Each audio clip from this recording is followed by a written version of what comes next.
নমস্কাৰ অসম competitive exam চেনেলটোলৈ আপোনালোক সকলোকে স্বাগতম জনাইছোঁ মই নীলাক্ষী ডেকাই আশা কৰোঁ আপোনালোকে সকলোৱে ভালে কুশলে আছে পৰীক্ষাবোৰৰ প্ৰিপাৰেচন চাগে খুব ভালদৰে কৰি আছে আপোনালোকে পঢ়া পাতি এনে কেনেকুৱা চলি আছে আপোনালোকৰ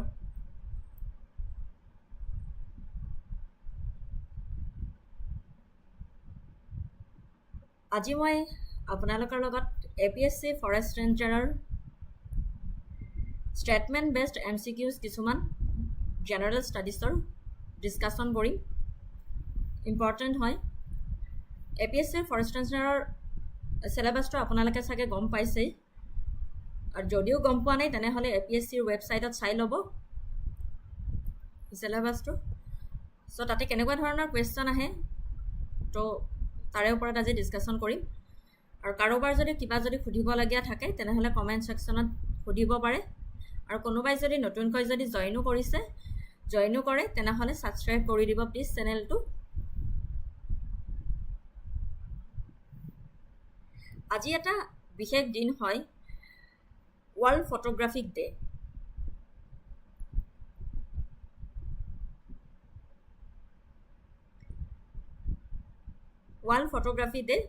World Photography Day celebrated annually on August 19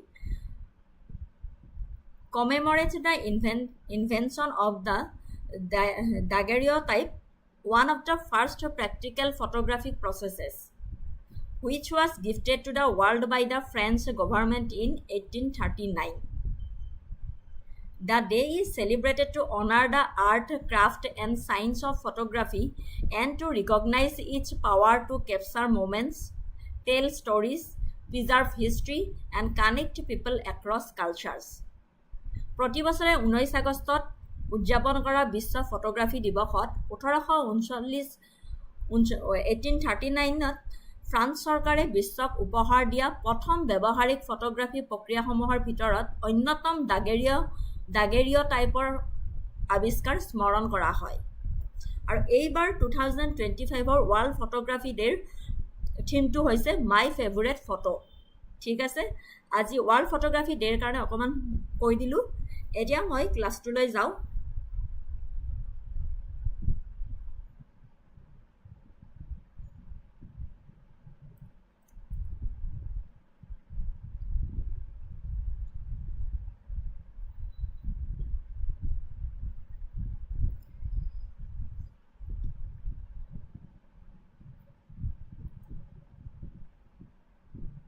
প্ৰথমটো question Consider the following statements regarding the greenhouse effect. The greenhouse effect is a natural process that warms the Earth's surface. Statement 1. The primary greenhouse gas responsible for the enhanced greenhouse effect is ozone. Deepika, good evening. Third statement to say, without the greenhouse effect, the average temperature of the earth would be much colder, making it uninhabitable. Which of the statements given above is are correct? Environmental ওপৰত forest ৰেঞ্জাৰৰ question আহিব চ' আজি অকণমান এনভাইৰমেণ্টেলৰ ওপৰত বেছিকৈ আনিছোঁ question তাৰ পিছৰ ফালে ইণ্ডিয়ান হিষ্ট্ৰী আছাম হিষ্ট্ৰী জিঅ'গ্ৰাফিৰ ওপৰত কুৱেশ্যন আছে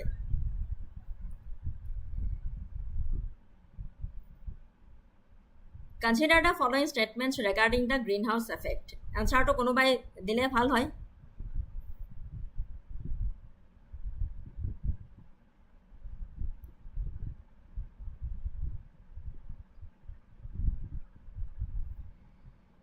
So polom nokori tenhala koi disu. Option C is the correct answer 1 and 3 only.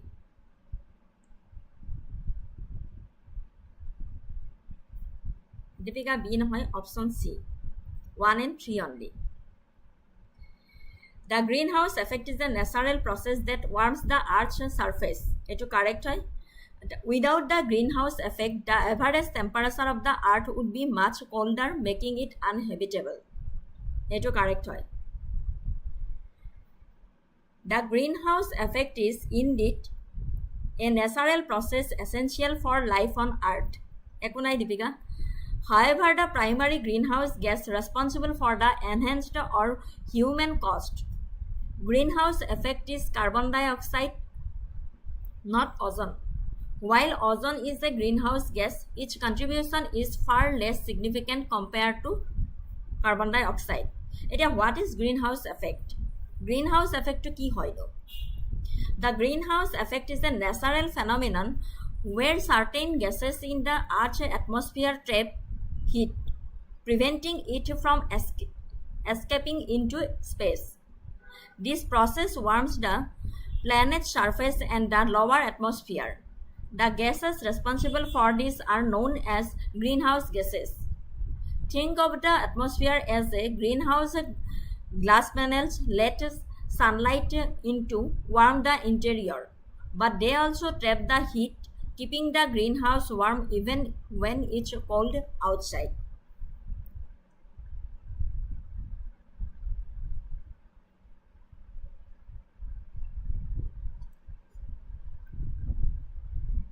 সেউজগৃহ প্ৰভাৱ সঁচাকৈয়ে পৃথিৱীৰ জীৱৰ বাবে অপৰিহাৰ্য এক প্ৰাকৃতিক প্ৰক্ৰিয়া। কিন্তু বৰ্ধিত বা মানুহৰ ফলত হোৱা সেউজগৃহ প্ৰভাৱৰ বাবে দায়ী প্ৰাথমিক সেউজগৃহ গেছ হৈছে কাৰ্বন ডাই অক্সাইড, অজন নহয়। অজন এটা সেউজগৃহ গেছ হ'লেও কাৰ্বন ডাই অক্সাইডৰ তুলনাত ইয়াৰ অৱদান বহুত কম।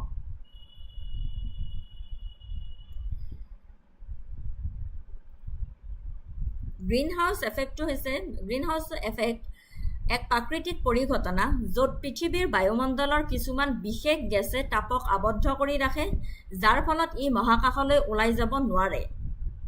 এই প্ৰক্ৰিয়াই গ্ৰহটোৰ পৃষ্ঠভাগ বা নিম্ন বায়ুমণ্ডল উষ্ণ কৰে, আৰু ইয়াৰ বাবে দায়ী গেছবোৰক সেউজগৃহ গেছ GCH বুলি জনা যায়, গ্ৰীণহাউছ গেছেছ বুলি জনা যায়।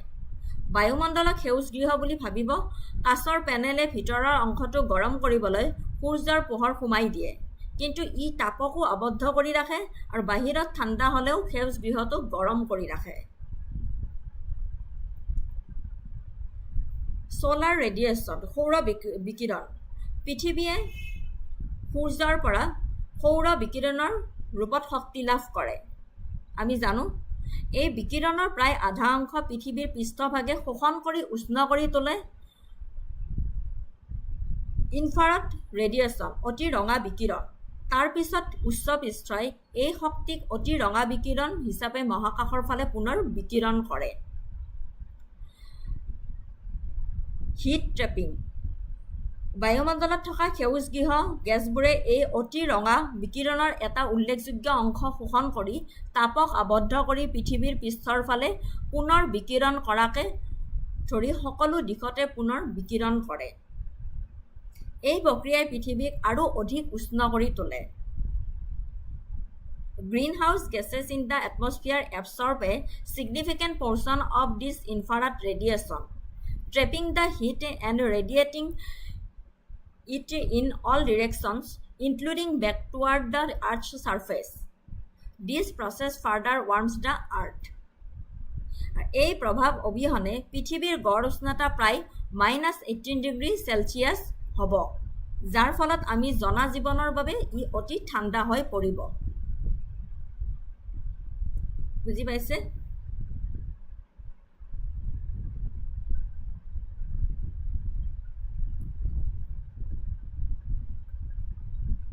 What is enhanced greenhouse effect? The enhanced greenhouse effect, also known as anthropogenic global warming, refers to the additional warming of the Earth caused by human activities. Since the Industrial Revolution, the burning of fossil fuels, coal, oil and natural gas has released vast amounts of greenhouse gases into the atmosphere, particularly carbon dioxide.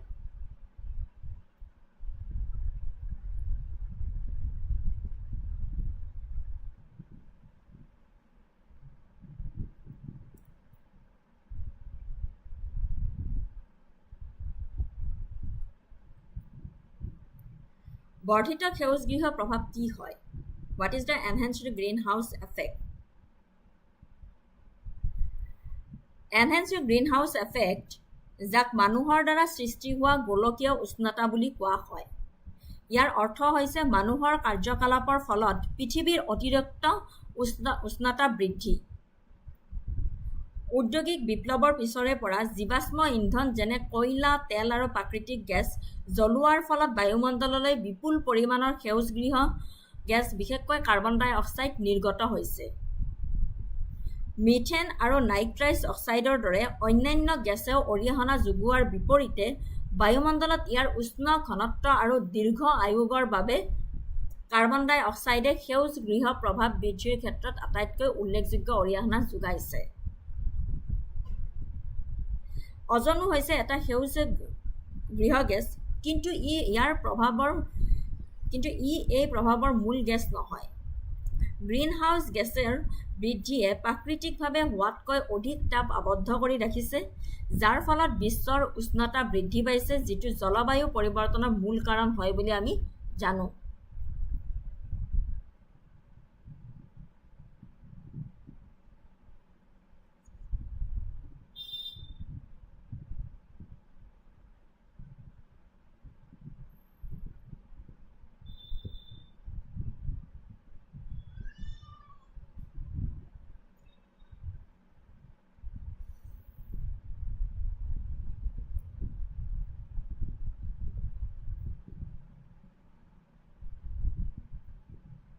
এতিয়া ইমেজটোত এই photograph এখন দিছোঁ যে ইয়াতে এই ফটোখনত greenhouse এফেক্টটো কেনেকৈ কৰিছে তাৰে অকণমান এক্সপ্লেনেশ্যন দি দিছোঁ।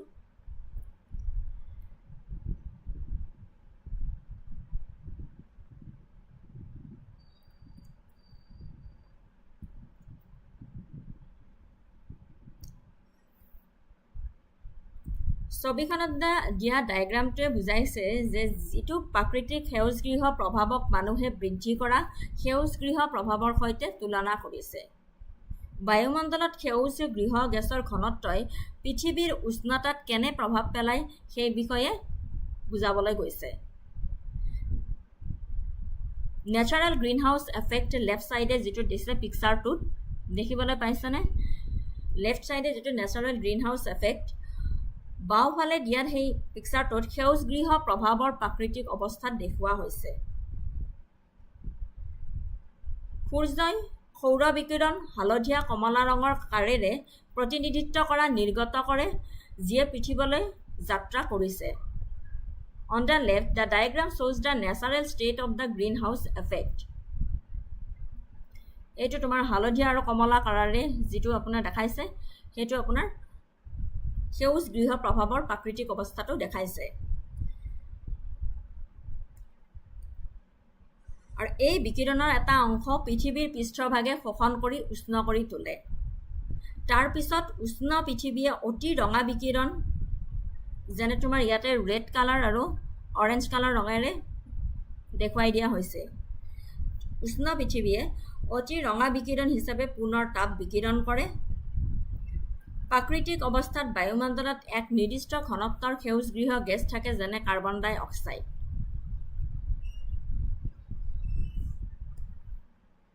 আৰু এই গেছবোৰে বাহিৰলৈ যোৱা তাপৰ কিছু অংশ আবদ্ধ কৰি ৰাখে আৰু ইয়াক পুনৰ পৃথিৱীলৈ পুনৰ নিৰ্দেশিত কৰে, যিয়ে গ্ৰহটোক জীৱনক সহায় কৰিব পৰাকৈ যথেষ্ট উষ্ণ কৰি ৰাখে।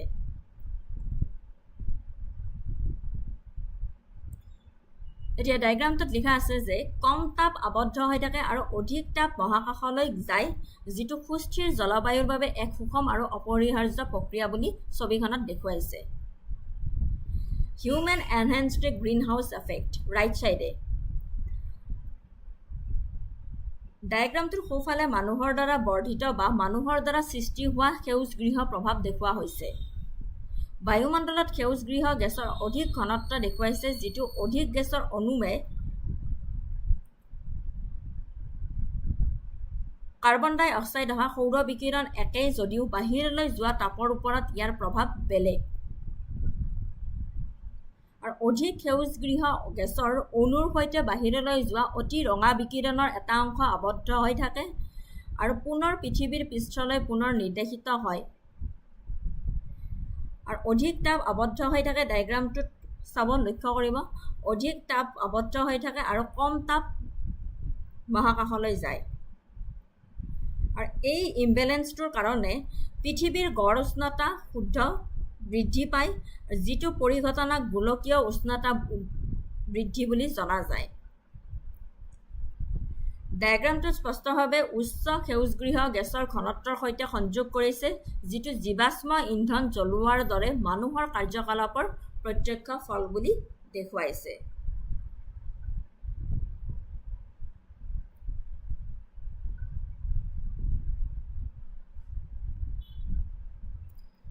নেক্সট কুৱেশ্যনটোলৈ গৈছো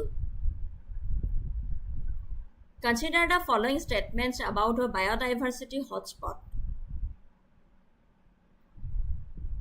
They are areas with a high concentration of endemic species.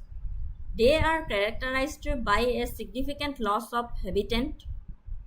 The concept of biodiversity hotspot was introduced by Norman Myers. There are currently 36 recognized biodiversity hotspots globally. Which of the statements given above are correct? Consider the following statements about biodiversity hotspot. They are areas with a high concentration of endemic species. They are characterized by a significant loss of habitat. The concept of biodiversity hotspot was introduced by Norman Myers. There are currently 36 recognized biodiversity hotspots globally. Forest ranger এক্সামৰ কাৰণে কোনে কোনে preparation কৰি আছে তেওঁলোকে নিশ্চয় ভালদৰে জানে এনসাৰটো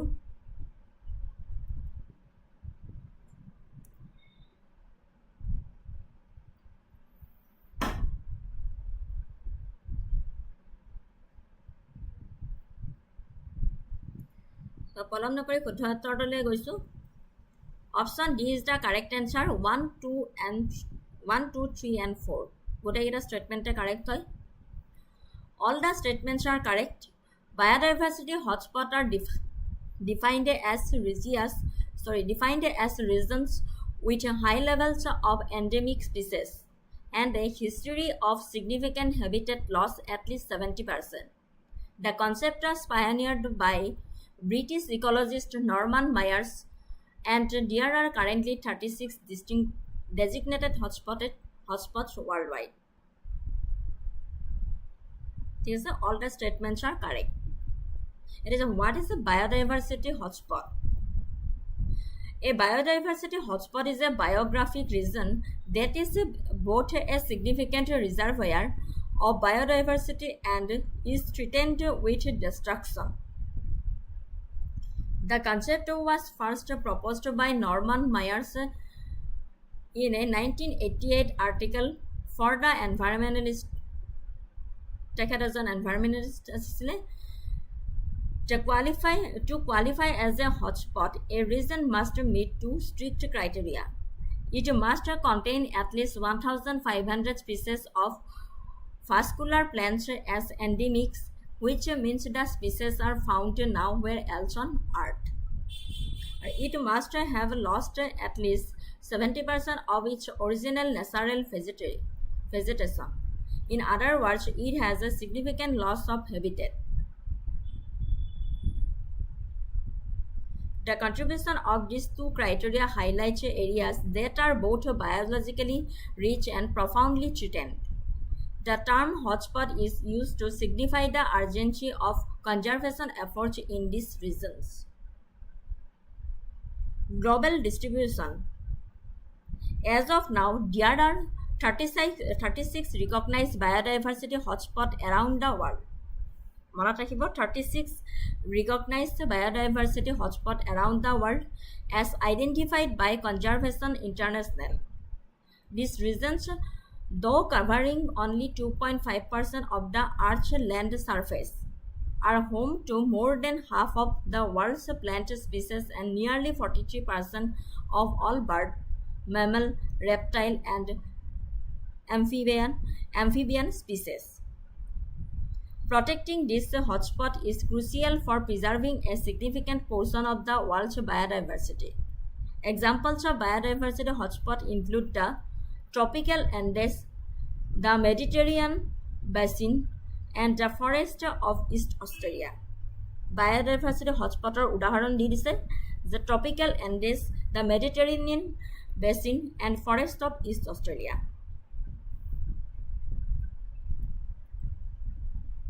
বুজিবলৈ পাৰিছে what is a biodiversity hotspot? 36 recognized biodiversity hotspots around the world. Next question to le goisu. Regarding different types of pollution, consider the following statements. Eutrophication is the excessive growth of algae due to an increase in nutrients like nitrates and phosphorates in a water body. Second statement, biomagnification is the increase in concentration of a substance such as DDT as it moves up the food chain. Third statement is smoke is a type of air pollution formed from a mixture of smoke and fog. Which of the statement given above is oblique are correct?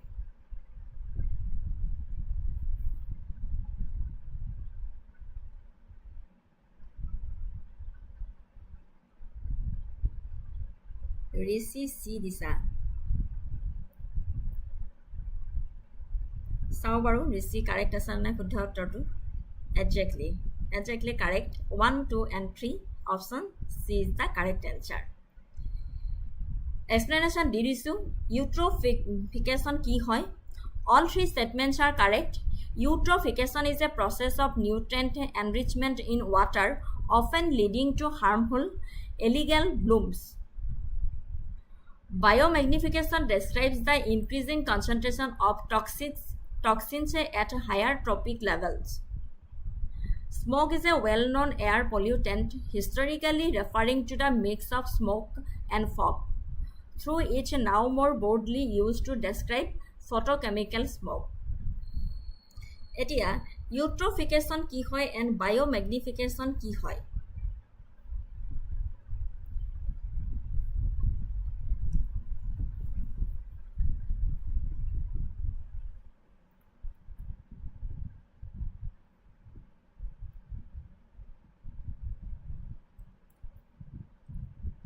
ইউট্ৰফিকেশ্যন হৈছে এনে প্ৰক্ৰিয়া য'ত পানীৰ এটা অংশ খনিজ পদাৰ্থ আৰু পুষ্টিকৰ পদাৰ্থ প্ৰধানকৈ নাইট্ৰেট আৰু ফসফেটেৰে অত্যাধিক সমৃদ্ধ হয়।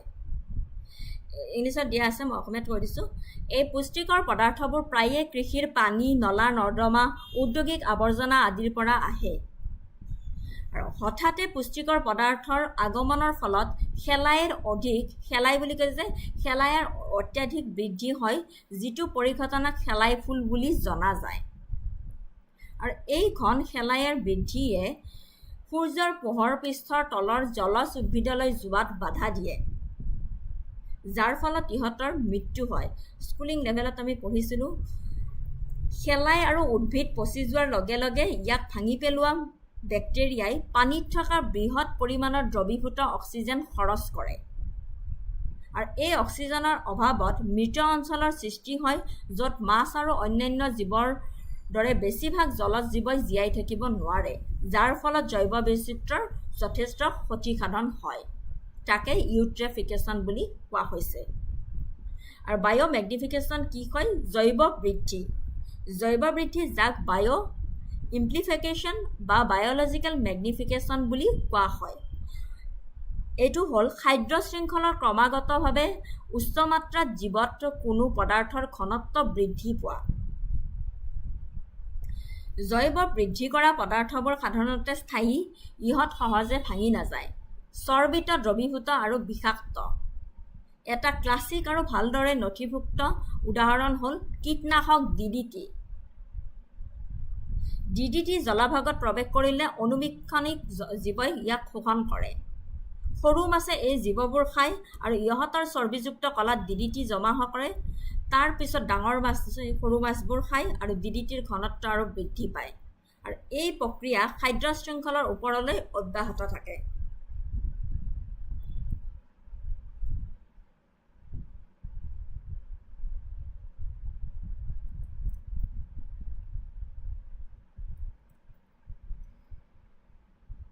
তাৰপিছত ইগল বা ডাঙৰ স্তন্যপ্ৰায়ী প্ৰাণীৰ দৰে শিখৰত থকা চিকাৰুবোৰে এই পদাৰ্থৰ সৰ্বোচ্চ আটাইতকৈ বিষাক্ত মাত্ৰা জমা কৰে আৰু ইয়াৰ ফলত প্ৰজনন বিকলতা আৰু মৃত্যুকে ধৰি গুৰুতৰ স্বাস্থ্যজনিত সমস্যাৰ সৃষ্টি হ'ব পাৰে smoke is a type of air pollution 20 শতিকাৰ আৰম্ভণিতে ঔদ্যোগিক চহৰসমূহৰ ওপৰত ওলমি থকা ধোঁৱা আৰু কুঁৱলীৰ সংমিশ্ৰণক বুজাবলৈ এই শব্দটো উদ্ভাৱন কৰা হৈছিলে ইয়াৰ প্ৰধান প্ৰকাৰ দুটা industrial smog and photochemical smog industrial স্মকটোৱে বুজাইছে যে পৰম্পৰাগত ধৰণৰ ধোঁৱা মূলত কয়লাৰ দৰে জীৱাশ্ম ইন্ধন জ্বলোৱাৰ ফলত হয় যিয়ে ছালফাৰ ডাই অক্সাইড আৰু কণাযুক্ত পদাৰ্থ থকা ধোঁৱা বায়ুমণ্ডললৈ নিৰ্গত কৰে আৰু এই ছালফাৰ ডাই অক্সাইডে বতাহত থকা আৰ্দ্ৰতাৰ সৈতে মিলি ছালফিউৰিক এচিড গঠন কৰি ডাঠ প্ৰদূষিত কুঁৱলীৰ সৃষ্টি কৰে আৰু ফটোকেমিকেল স্মকটো হৈছে গধুৰ যান-বাহনৰ চলাচল থকা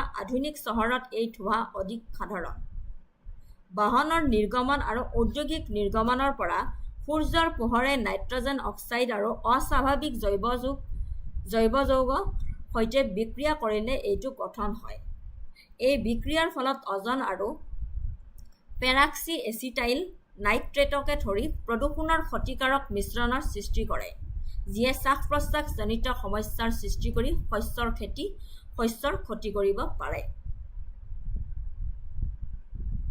বুজি পাইছে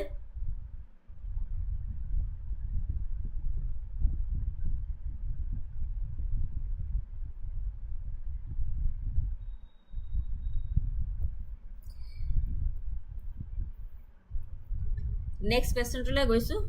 Consider the following statements regarding the conservation efforts in India. Project Tiger was launched in 1973 to protect the Bengal tiger. The National Green Tribunal was established to handle the cases related to environmental protection and conservation of forest. The Wildlife Protection Act of 1972 provides a legal framework for the protection of wild animals, birds, and plants. Which of the statements given above is are correct? Consider the following statements regarding the conservation efforts in India. Correct answer কোনটো হয়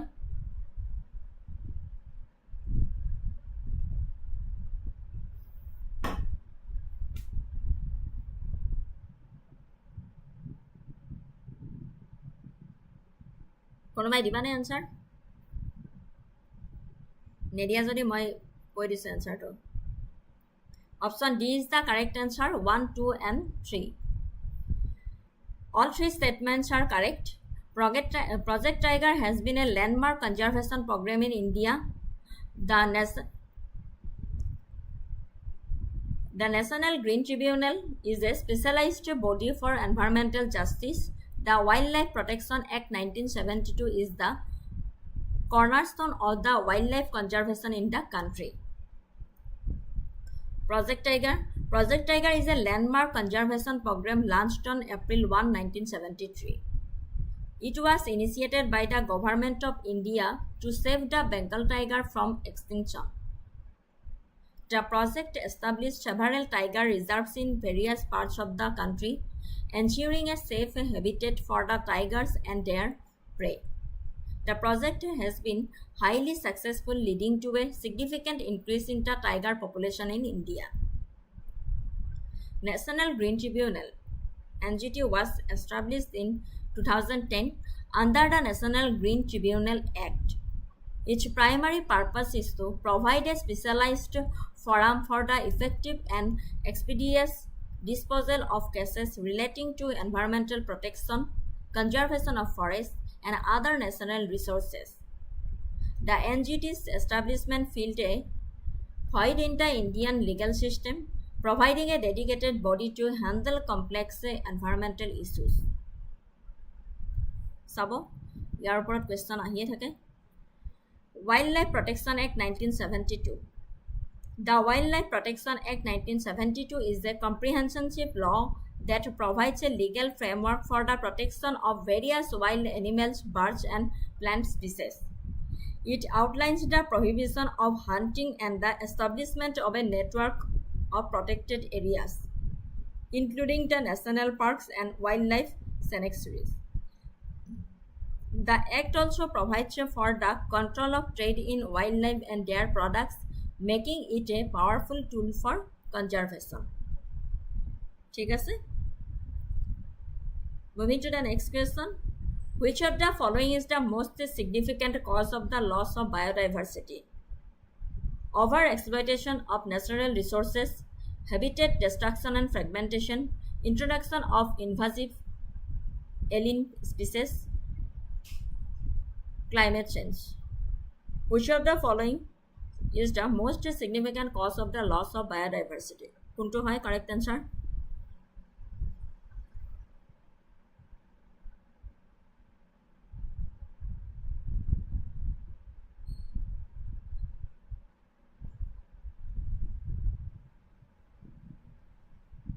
Correct answer কোনটো হয়?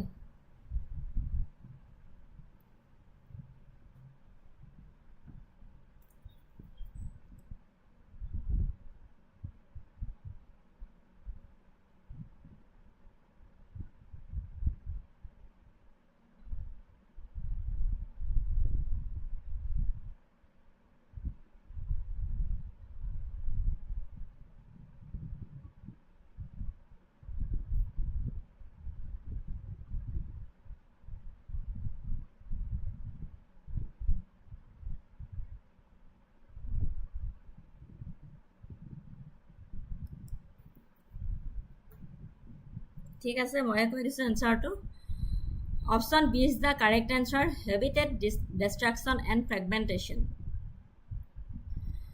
while all these factors contribute to biodiversity loss habitat destruction is widely considered the single most significant threat to species worldwide it directly eliminates the living space and resources that organisms need to survive Explanation of the causes of biodiversity loss.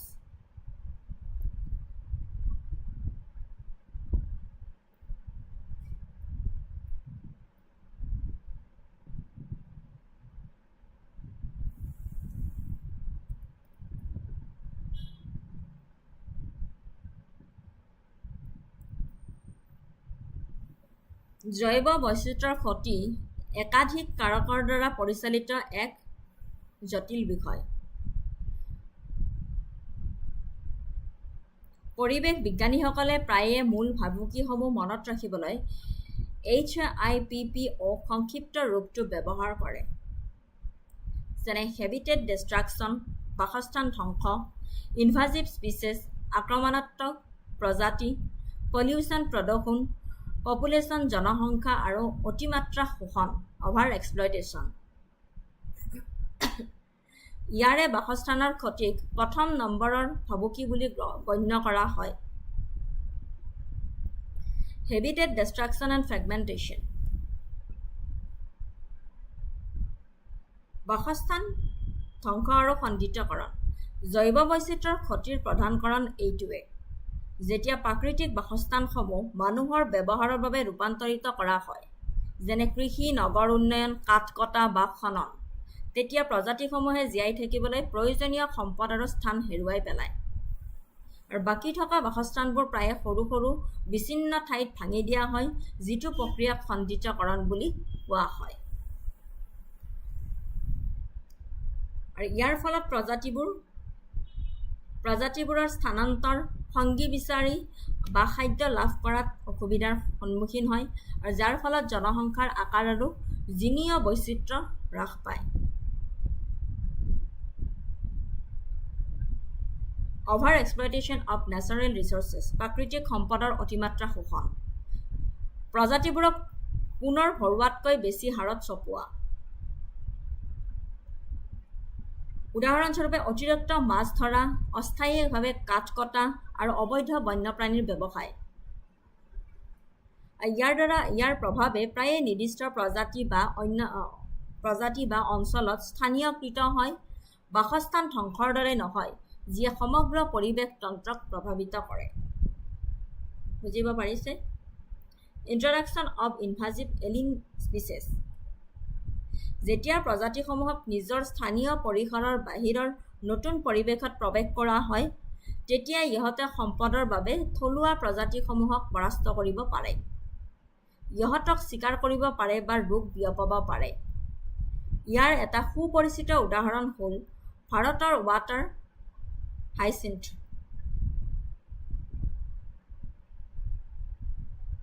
যিয়ে সূৰ্যৰ পোহৰ বন্ধ কৰি oxygen ক্ষয় কৰা ঘন মেট গঠন কৰি জলজ পৰিৱেশ তন্ত্ৰত ভয়াৱহ প্ৰভাৱ পেলাইছে।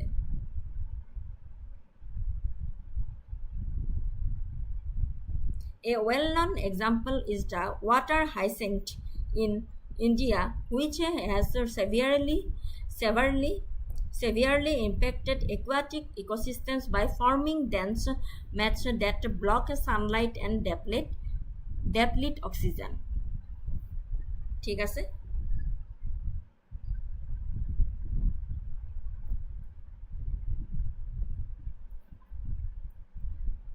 Climate change. Rising global temperatures, changing weather patterns, and ocean acidification directly threaten many species. Polar bears, for example, are losing their sea ice habitat, and coral reefs are experiencing widespread bleaching. While its impact is growing rapidly, it is currently considered to be a significant but secondary driver compared to habitat loss.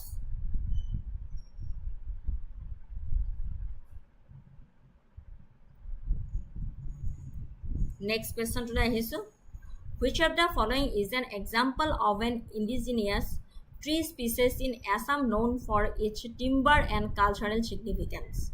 Etu jane etu shuddha uttor to answer dibo. Which one of the following is an example of indigenous tree species in Assam known for its timber and cultural significance?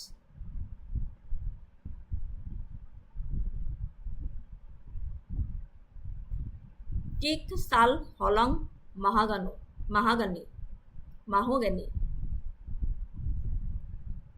Which of the following is an example of an indigenous tree species in Assam known for its timber and cultural significance?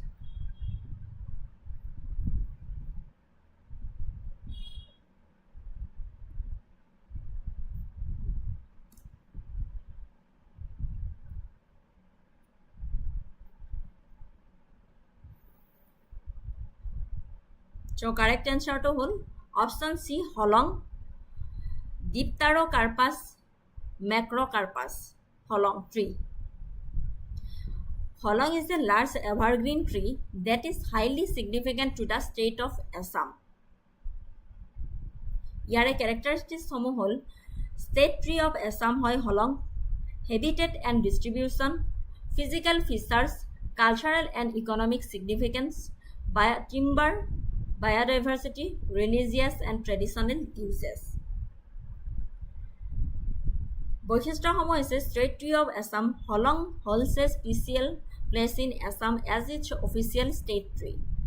This designation highlights its ecological, economic and cultural importance. Habitat and distribution. It is a dominant species in the tropical evergreen forest and rainforest of Upper Assam and Arunachal Pradesh. It thrives in humid subtropical climates and is a key component of the region's rich biodiversity. Physical features. The tree can grow to an impressive height, often exceeding 50 meters, with a straight cylindrical trunk. It is known for its durable high-quality timber. Cultural and economic significance ki hoy holongor timber. Holong timber is highly valued for construction, furniture and plywood manufacturing due to its strength, durability and resistance to termites. Biodiversity ki hoy as a tall canopy tree, it provides a crucial habitat for various species of flora and fauna, playing a vital role in the forest ecosystems. Religious and traditional uses. The tree and its products have been used in various indigenous cultures and traditional practices in the region. ঠিক আছে? Next question.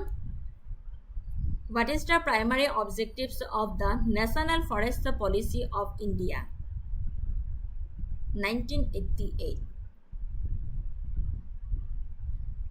Option D আছে to increase the timber production to meet industrial needs, to protect, conserve and develop forest as a national heritage, to promote commercial plantations for economic growth, to use forest land for agricultural purpose.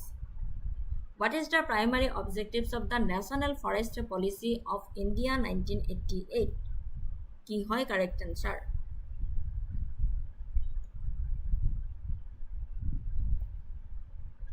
Correct answer কি হয়?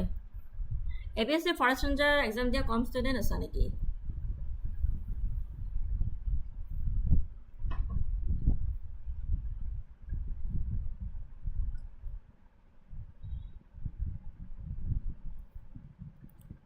Correct answer to whole option B, to protect, conserve and develop forest as a national heritage. Option B is the correct answer, to protect, conserve and develop forest as a national heritage. The National Forest Policy of India 1988 marked a significant shift in the country's forestry approach. Unlike previous policies that focused on revenue generation and timber production, the 1988 policy's primary objective was to prioritize environmental stability and the ecological balance of the nation's forest.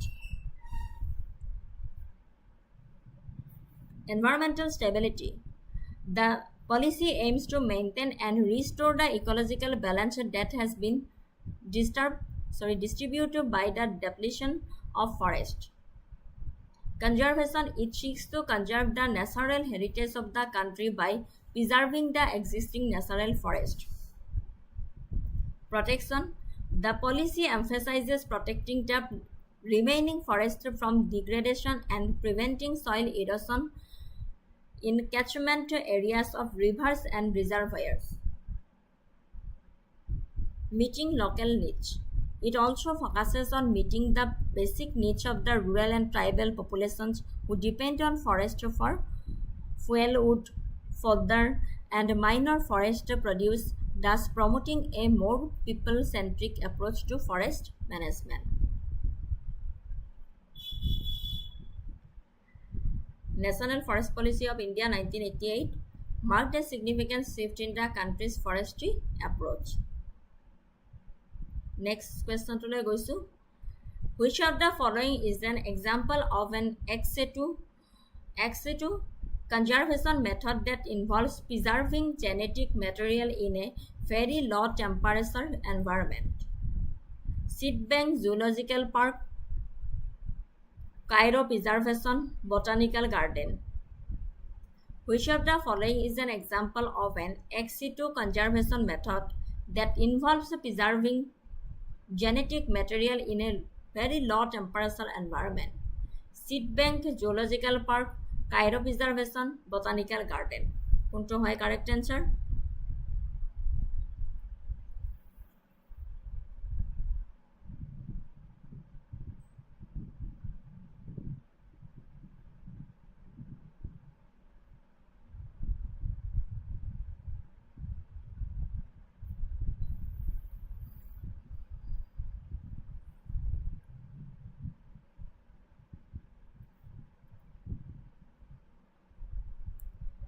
Correct answer hol option C, Cairo Preservation.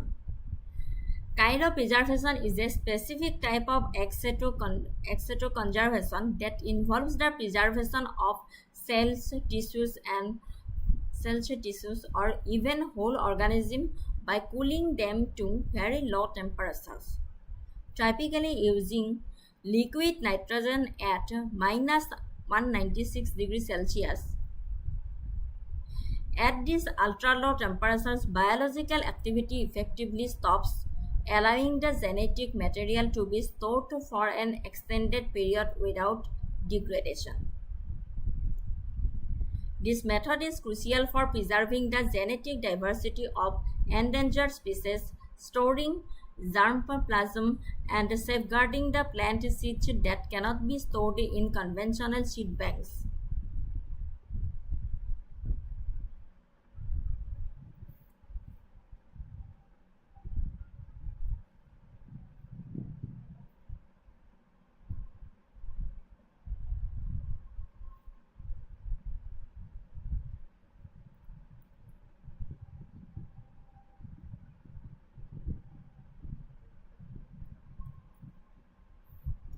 ক্ৰাইঅ'প্ৰিজাৰ্ভেশ্যন হৈছে এক নিৰ্দিষ্ট ধৰণৰ এক চেটু সংৰক্ষণ য'ত কোষ কলা বা আনকি গোটেই জীৱকো অতি কম উষ্ণতালৈ ঠাণ্ডা কৰি সংৰক্ষণ কৰা হয়।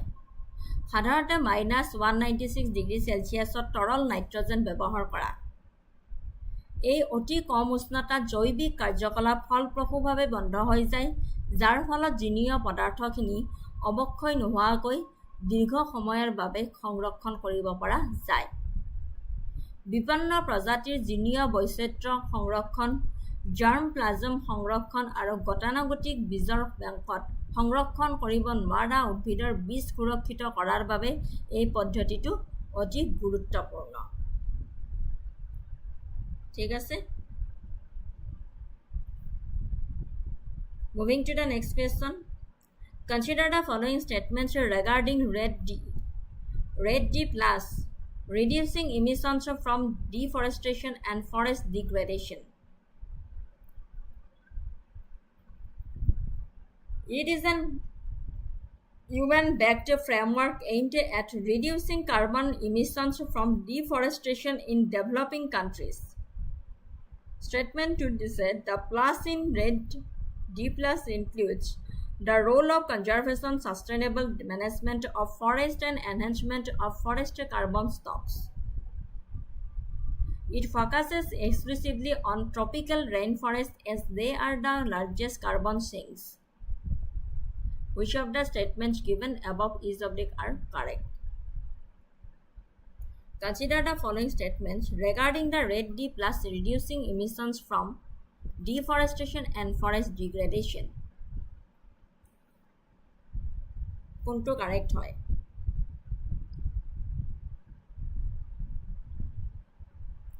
কারেক্ট অপশনটো হৈছে option A 1 and 2 only. Statement 1 to correct হয় যে red D plus is indeed a United Nations framework designed to reduce greenhouse gas emissions caused by deforestation and forest degradation in developing countries.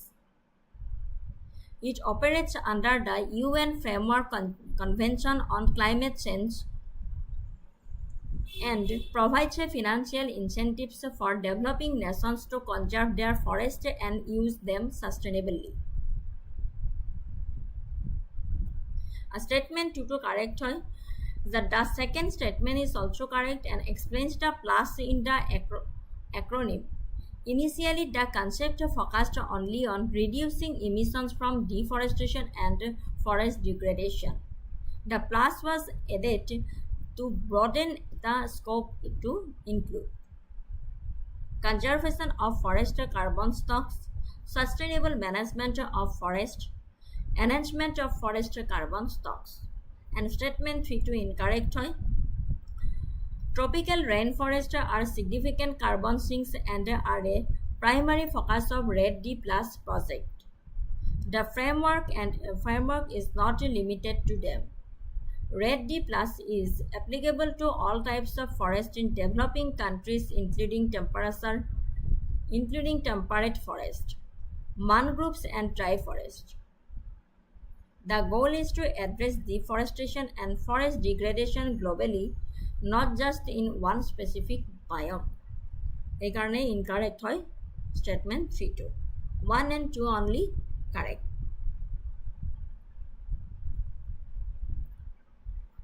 Question number 10. Which article of the Indian Constitution deals with the forest and wildlife? Article 48A, Article 21, Article 51A. Which article of the Indian Constitution deals with forest and wildlife?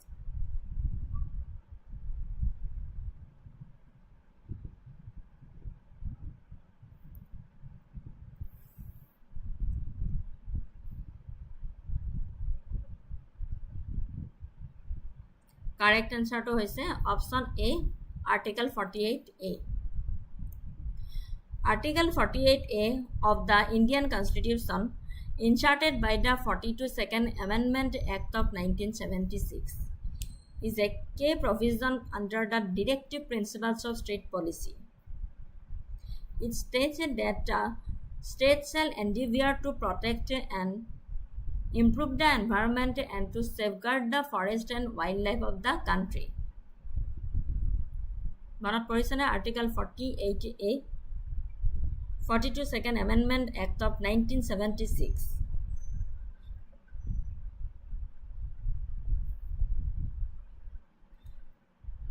Key aspects of Article 48A: a directive to the state.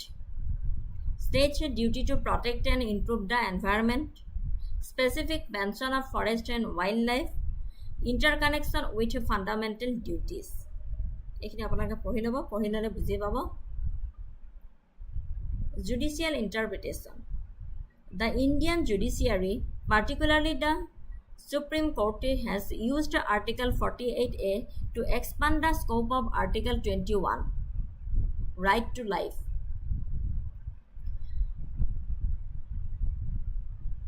Through judicial activism, the right to a clean and healthy environment has been recognized as an integral part of the right to life. This judicial interpretation has made the principles enriched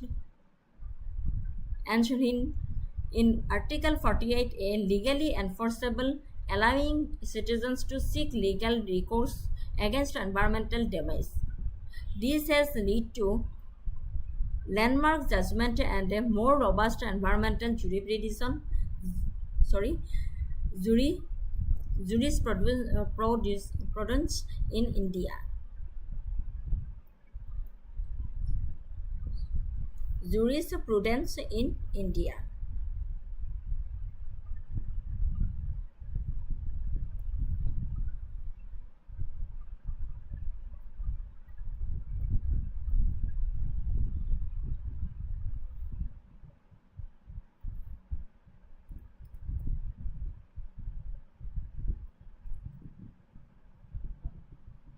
ভাৰতীয় ন্যায়পালিকাৰ বিশেষকৈ উচ্চতম ন্যায়ালয়ে 21 নং অনুচ্ছেদৰ পৰিসৰ বৃদ্ধিৰ বাবে 48A অনুচ্ছেদ ব্যৱহাৰ কৰিছে। ন্যায়িক সক্ৰিয়তাৰ জৰিয়তে স্বচ্ছ আৰু সুস্থ পৰিৱেশৰ অধিকাৰক জীৱন অধিকাৰৰ অবিচ্ছেদ্য অংগ হিচাপে স্বীকৃতি দিয়া হৈছে। এই ন্যায়িক ব্যাখ্যাই 48A অনুচ্ছেদত উল্লেখ কৰা নীতিসমূহক আইনগতভাৱে বলবৎ কৰিব পৰা কৰি তুলিছে, যাৰ ফলত নাগৰিকসকলে পৰিৱেশৰ ক্ষতিৰ বিৰুদ্ধে আইনী আশ্ৰয় ল'ব পাৰে। ইয়াৰ ফলত ভাৰতত লেণ্ডমাৰ্ক বিচাৰৰো অধিক শক্তিশালী পৰিৱেশ ন্যায় বিজ্ঞানৰ সৃষ্টি হৈছে। ঠিক আছে।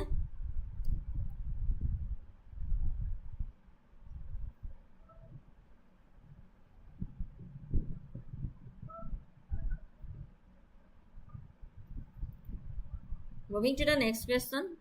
Which schedule of the Wildlife Protection Act 1972 contains species that require absolute protection? Schedule 1, Schedule 2, Schedule 4, Schedule 6. Which schedule of the Wildlife Protection Act 1972 contains species that require absolute protection? Schedule 1, Schedule 2, Schedule 4, and Schedule 6. Correct answer to whole option A, Schedule 1.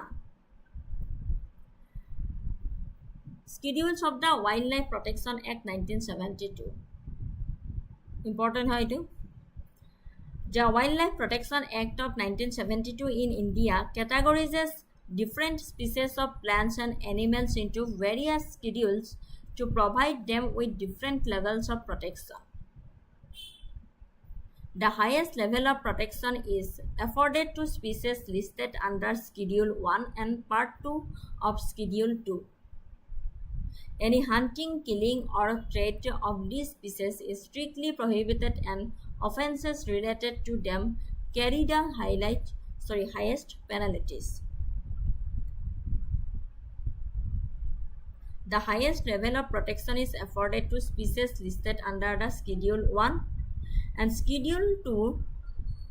Any hunting, killing, or trade of these species is strictly prohibited, and offences related to them carry the highest penalties.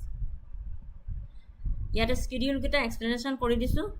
Schedule 1 description contains endangered species that require absolute protection. Offences related to these species carry the highest penalties.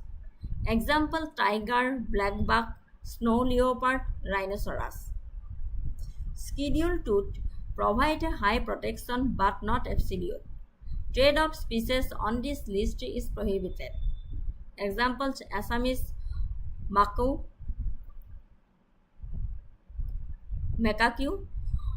Bengal Hanuman langur, and Indian fox.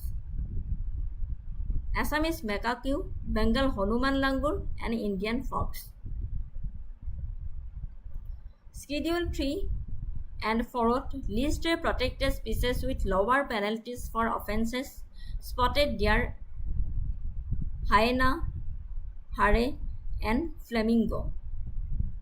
Schedule 5 includes animals that can be legally hunted, also known as farming: common crow, fruit bats, mice, and rats. Or Schedule 6 regulates the cultivation and trade of certain plants. Examples: pitcher plant, red vanda, blue vanda. ঠিক আছে, Schedules of Wildlife Protection Act 1972 এখন মনত ৰাখিব। Question কৰি দিব পাৰে নহয়, question আহিব ইয়াৰ ওপৰত।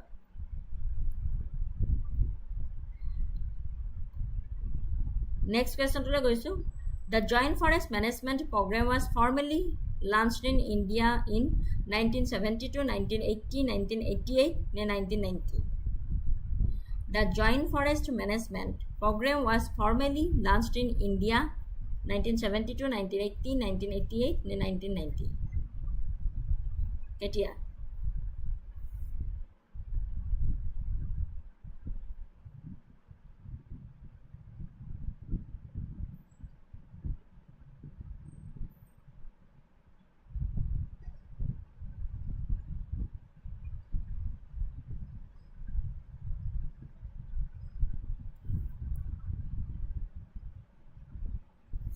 Correct option hole 1990.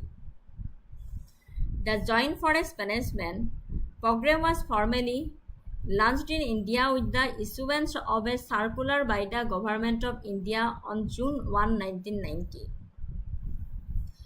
This circular provided the guidelines for a collaborative approach to forest management, where village communities and the state forest departments would work together to protect regenerated degraded forest lands. While the concept of the involving local communities in forest protection had been experimented with informally in various states like West Bengal and Haryana since the 1970s and 1980s, the National Forest Policy of 1988 laid the groundwork for this new approach, which was officially institutionalized. Deepika bahut derike dila answer. Institutionalized through the 1990 circular. ঠিক আছে? Moving to the next question.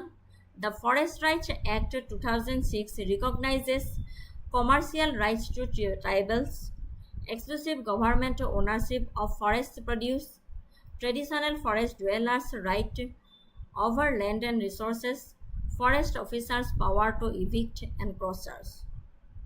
The Forest Rights Act 2006 recognizes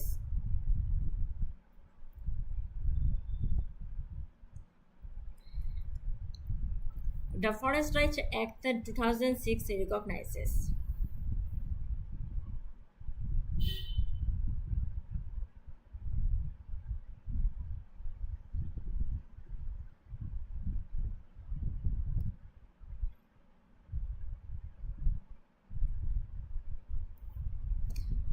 Correct answer to whole. Option C, traditional forest dwellers right over land and resources. নহয়, option C is the correct answer.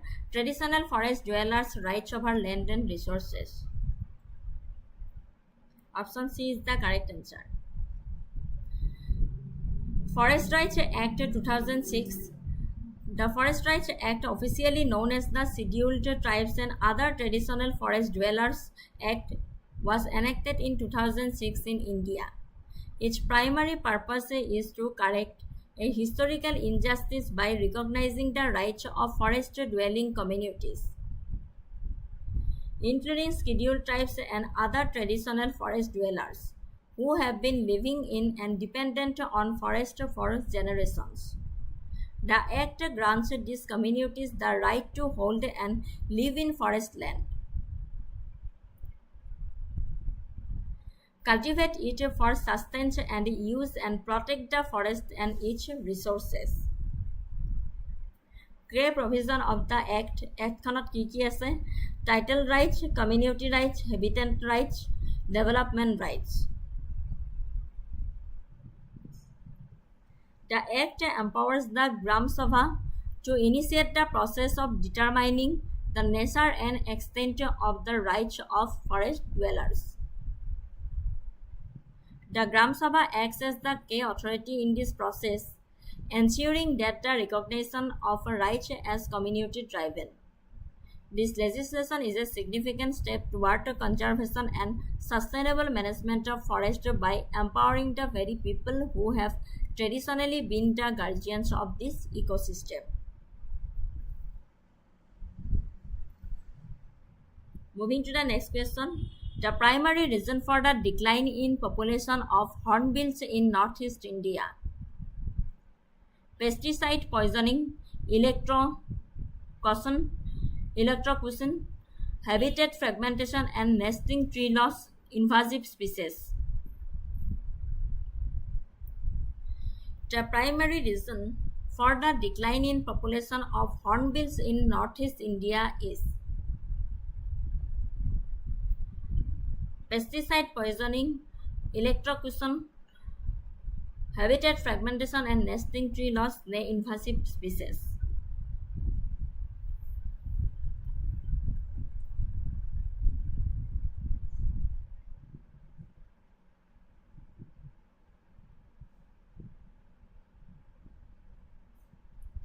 Correct answer to go. Option C is the correct answer. Habitat fragmentation and nesting tree loss. Hornbill population decline in northeast India. The primary reason for the decline of hornbill population in northeast India is the loss and degradation of their natural habitat. Hornbills, especially the larger species, require vast undisturbed forest areas to thrive. They also rely on large old-growth trees with big cavities for nesting. These specific nesting trees are becoming increasingly rare due to the deforestation for agriculture, logging, and other developmental projects. This leads to habitat fragmentation, where the forest is broken up into smaller isolated patches, making it difficult for hornbills to find adequate food sources and suitable nesting sites. Option C is the correct answer.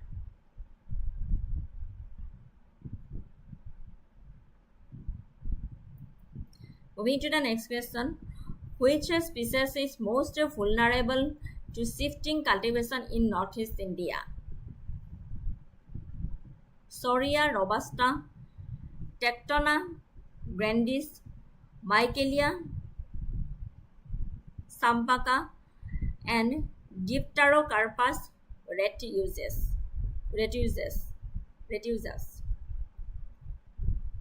Which species is most vulnerable to shifting cultivation in northeast India?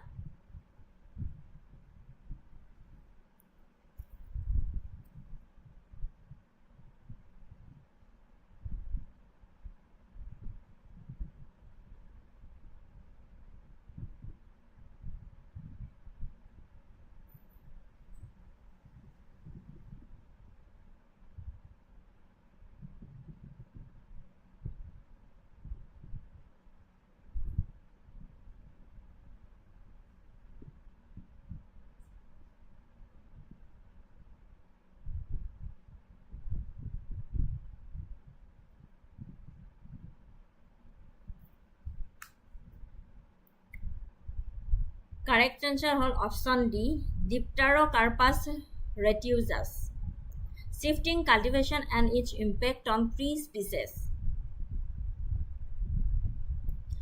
Shifting cultivation, also known as zoom, is a traditional agricultural practice in northeast India involving the clearing of forest land, often by slash and burn methods for temporary farming. While it has been a sustainable practice for centuries, increased population pressure has led to a shortening of the fallow period. This shorter cycle prevents the full recovery of the forest ecosystems. Dipterocarpus retusus is a species of a large long-lived timber tree. These trees are part of the primary or old growth forests that are cleared for shifting cultivation. Due to their size and slow growth rate, they are highly vulnerable to the practice. Once these old trees are cut down, they cannot regenerate quickly enough in the shortened fallow period, making the species as a whole very susceptible to decline. In contrast, the other species listed such as Soria robusta, Sal, and Tectona grandis, teak, and Michaelia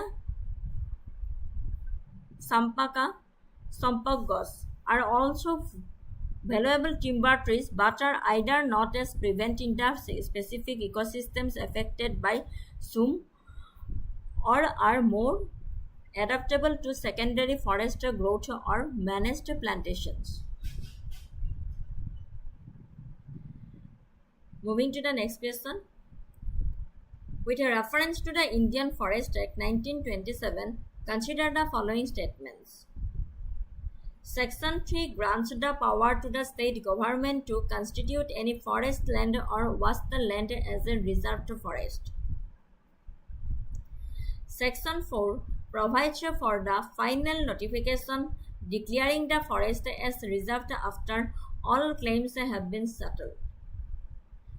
Section 20 deals with the preliminary notification of the government's intention to create a reserved forest. Which of the statements given above are correct? Which of the statements given above are correct? Section 3, Section 4, Section 20.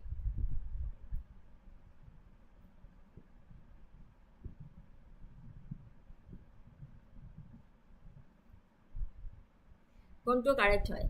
With reference to the Indian Forest Act 1927, consider the following statements. Correct answer to whole option B, one only. Explanation di disu. Under the Indian Forest Act 1927, Section 3 grants the state government the power to declare any forest or wasteland a reserved forest. This is the foundational section that gives the authority for the process to begin.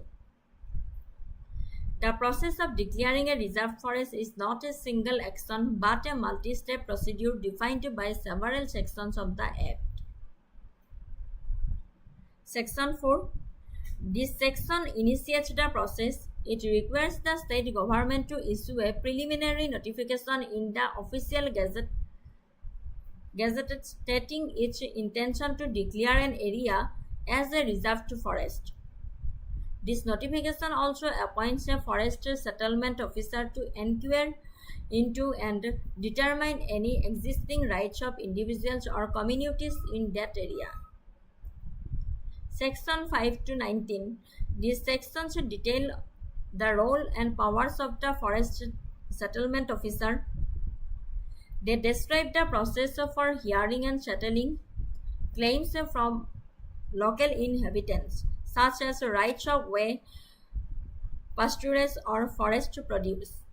Section 20. This section concludes the process once all claims have been addressed and settled by the forest settlement officer. The state government issues a final notification. The final notification published in the official gazetted formally declares the specified area as a reserved forest, at which point all rights not explicitly acknowledged or compensated for are exist, extinguished. Next question to গৈছো. The term biodiversity hotspot was coined by Norman Myers, E. O. Wilson, Raquel Carson, David Attenborough.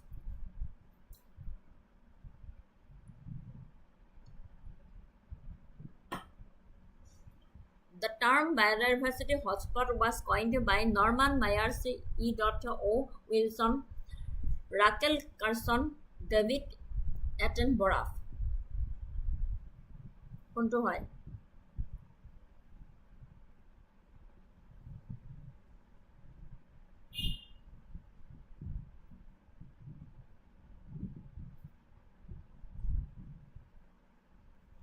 Correct answer হল Norman Myers.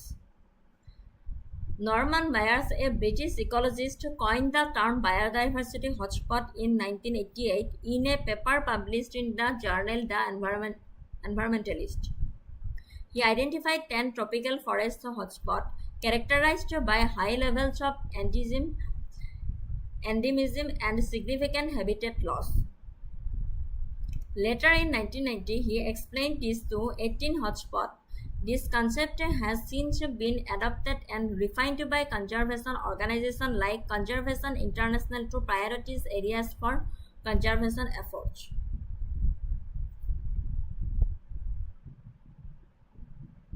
Moving to the next question, which reference to Borgit genre of Assamese literature, consider the following statements. Borgit are a collection of songs composed by Srimanta Sankardev and his disciple Madhavdeva. These songs are mainly devotional and were composed to spread the philosophy of Aksaran Nam Dharma. The Borgits are traditionally sung to the accompaniment of the whole and tal. Which of the above statements is correct? With reference to the Borgit genre of Assamese literature, consider the following statements. কোনটো হয়?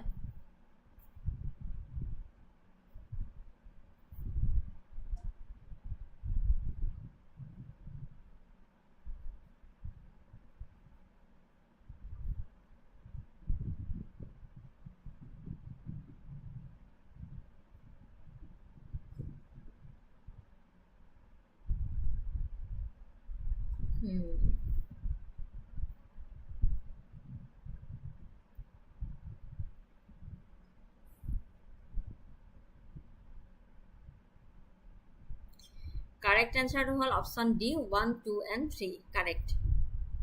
All three statements are correct. Borgits are a unique genre of devotional songs composed by Srimanta Sankardeva and Madhavdeva. They are an integral part of Assamese Vaishnavite culture and are performed with traditional instruments like the khol and tal.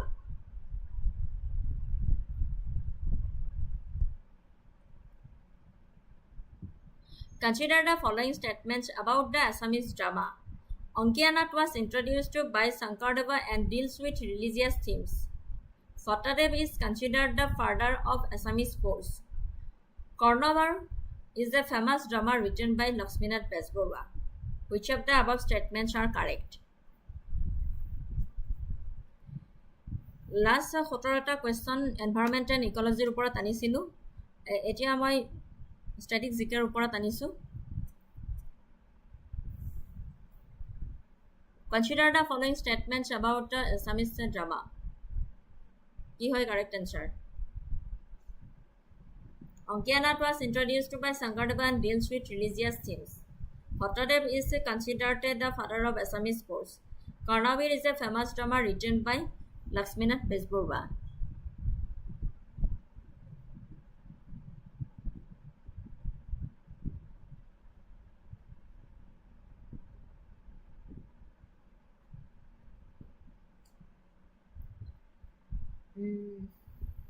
Correct answer to all Option A 1 and 2 only. Correct.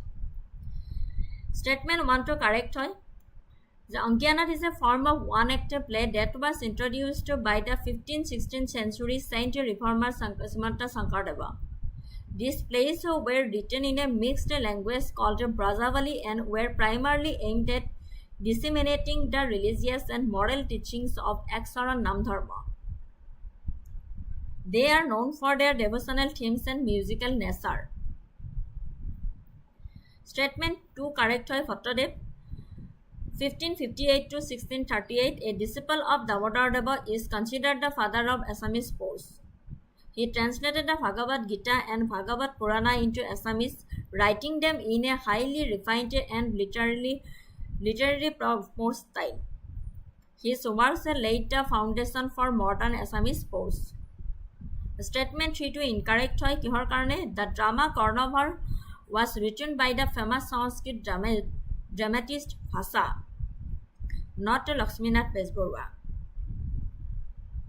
Lakshminath Besbarua was a versatile writer and a key figure in the Jonaki era of Assamese literature, but he did not write this particular play. Karnavarkhon Sanskrit dramatist hoy. Lakshminath Besbaruai likha nasile. Ekarone 1 and 2 statement to correct hoy. Next question to goisu. With reference to the Sahitya Academy Award, consider the following pairs. Author is to awarded work. Manoj Kumar Goswami, Phul Satya, Yase Darji Tongsi, Mouna Othar Mukhar Hriday, Rita Chaudhary, Patkai Ripare More Des. Which of the pairs given above is oblique are correctly matched? কোনটো correct হয় Assamese literature পঢ়িছে আপোনালোকে আনসাৰটো দিব with reference to the Sahitya Academy Award consider the following pairs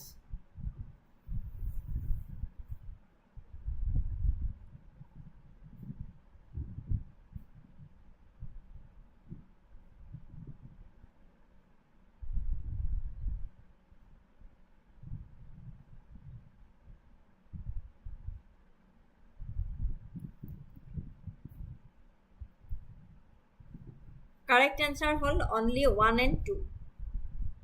Rita Chaudhary won the award for Deolang Khwai, not Patkai Ripare Mordes. Patkai Ripare Mordes was written by Sandana Goswami. Next question to goisu.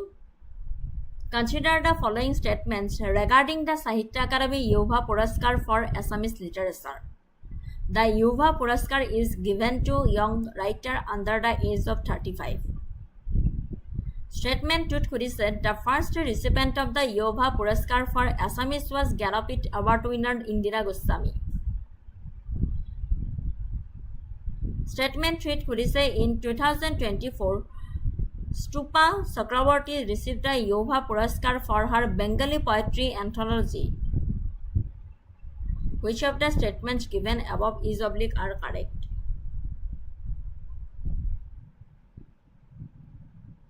Consider the following statements regarding Sahitya Academy Yuva Puraskar for Assamese literature.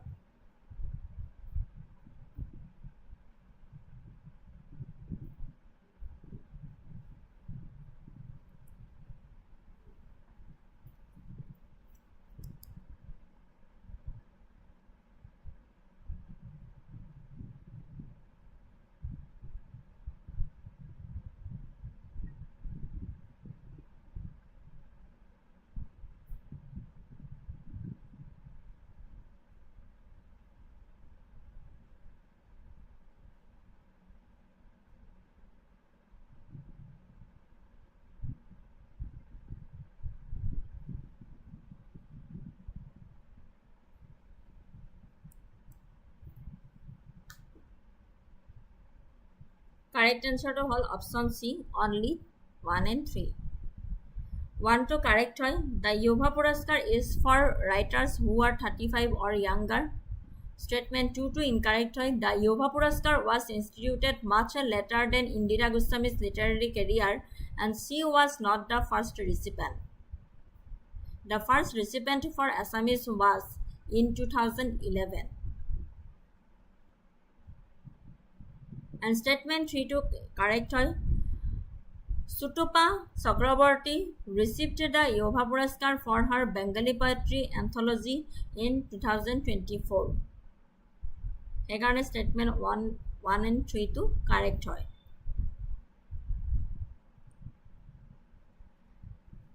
Moving to the next question.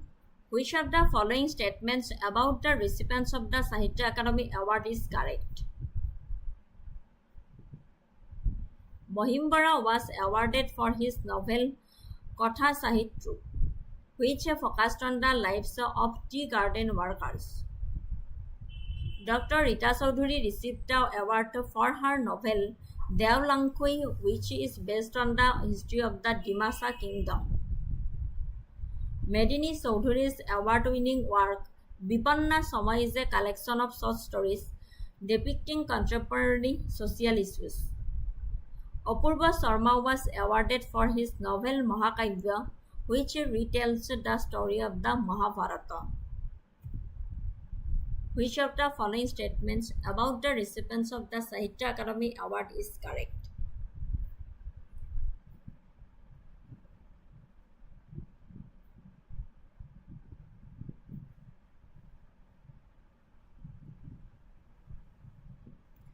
Correct answer to whole option B.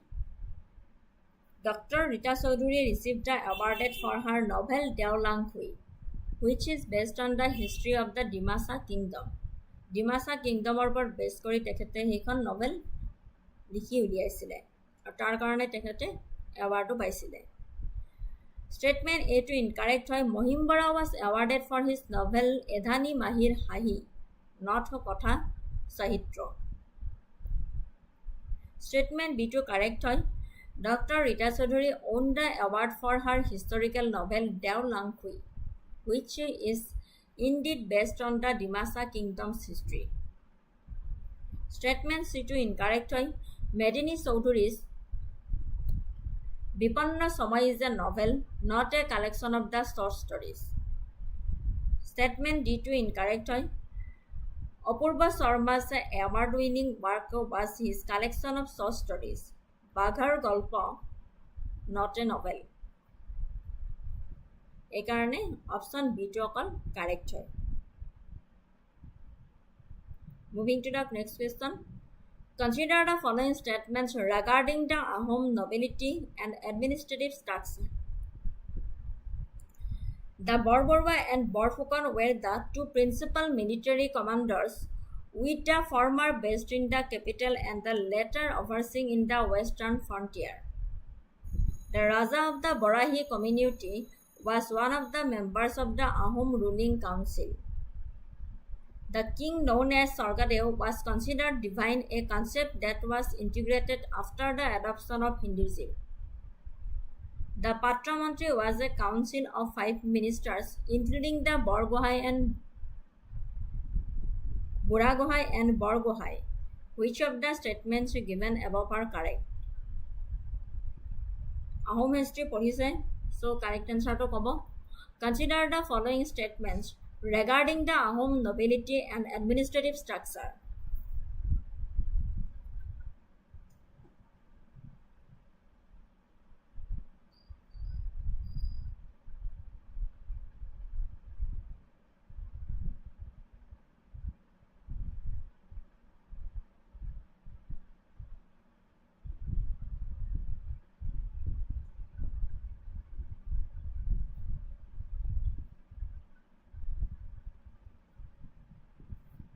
So correct answer to some.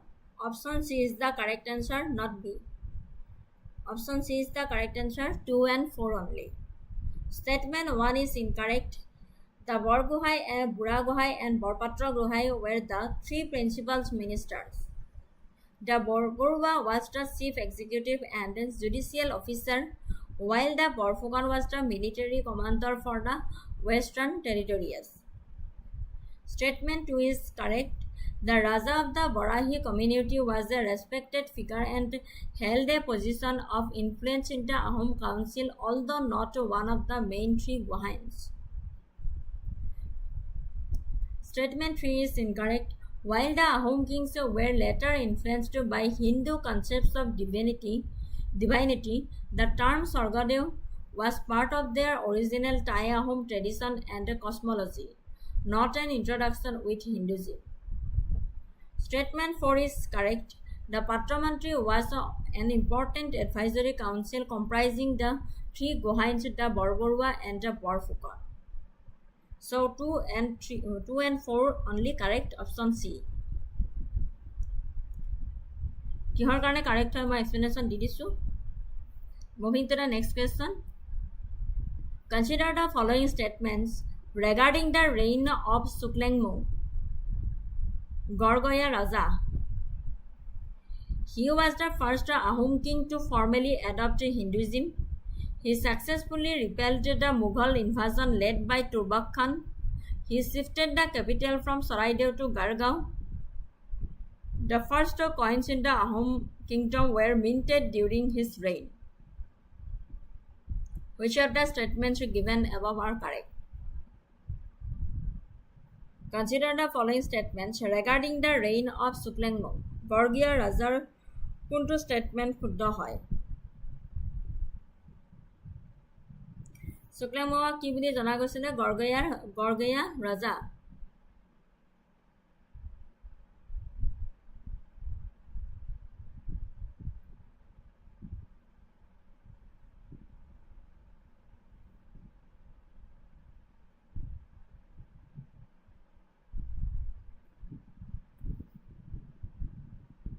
Correct answer to all option B, 2 and 3 only.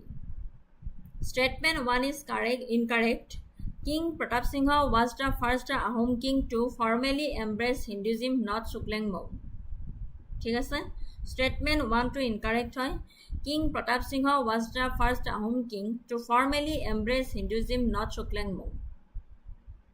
Statement 2 is correct. Suklengmung successfully defeated the Mughal invasion led by the Turbak Khan in 1532. Statement 3 is correct. He shifted the capital from Saraidev to Gargaon and built a palace there.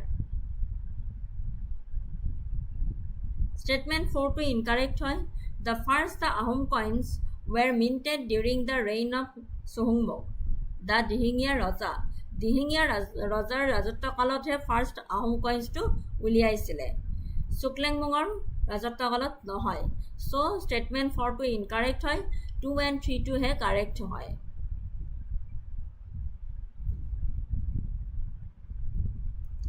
Moving to the next question. Consider the following statements about the Ahom Mughal diplomatic and military interactions. The Treaty of Asurar Ali 1639 marked the formal demarcation of the Ahom and Mughal territories with the Barnadi River as the boundary. The Mughal invasion led by Mir Jumla during the reign of Sutangfa, also known as, resulted in the signing of the Treaty of Khilarji Kharikha. The decisive victory at the Battle of Saraighat was attributed to the superior naval tactics of the Ahoms and the strategic use of geography.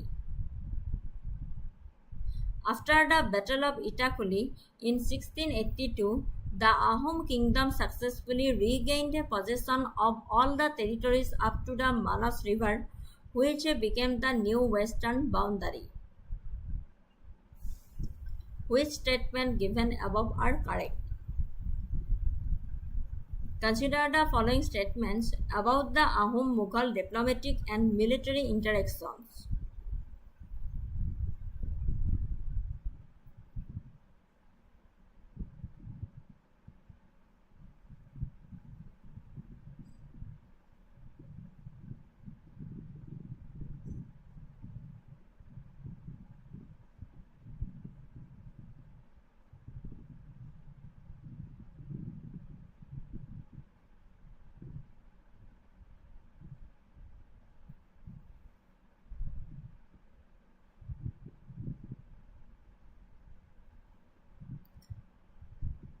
Kutartoti hal option D, all the above. Statement 1 is correct. The Treaty of Ashurar Ali formally established a boundary between the Ahom and Mughal territories along the Barnati River in 1639. Statement 2 is correct. During the reign of Jayadhar Singh and Mughal General Mir Jumla's invasion resulted in the signing of the Treaty of Khilaji Khari Khan, which was a significant setback for the Ahoms. Statement 3 is correct. The Ahoms' strategic use of their naval fleet on the Brahmaputra River and their familiarity with the local geography were key factors in their victory over the Mughals at the Battle of Saraighat. And statement 4 to correct hoy, the victory in the Battle of Itapuli was a major turning point as the Ahoms regained Guwahati and solidified their control up to the Manas River, which then served as a natural border in Mughal India. So all the above statements are correct. Treaty of Ashurar Ali 1639 Ahom and Mughal territories মাজত লাগিছিলে.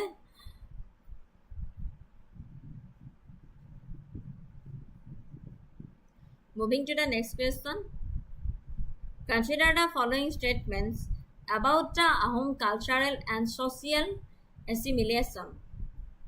The Ahom kings initially followed their own traditional Thai Ahom religion and were later converted to Hinduism, a process which began with King Sohumbo. The Ahom Buranjis written on Sanchi bark are invaluable historical resources, with the earliest ones composed in the Thai Ahom script. The Ahom kings established a policy of religious tolerance, granting land and patronage to different sects of Hinduism and Vaishnavism. The construction of the Shivsagar Shivadal by Queen Ambika was an attempt to protect a Hindu identity and legitimize the Ahom rule. Which of the statements given above are correct? Consider the following statements about the Ahom cultural and social assimilation.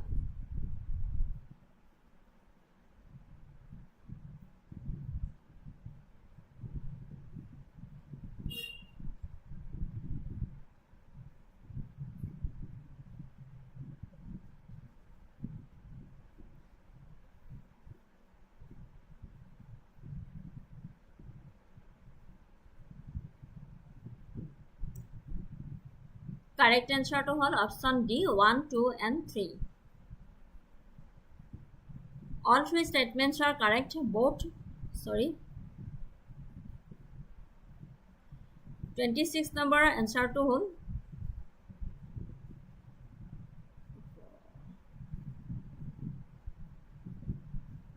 Sorry, answer to nahile moi কৈ দিছো বাৰু.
Statement 1, 3 and 4 are correct.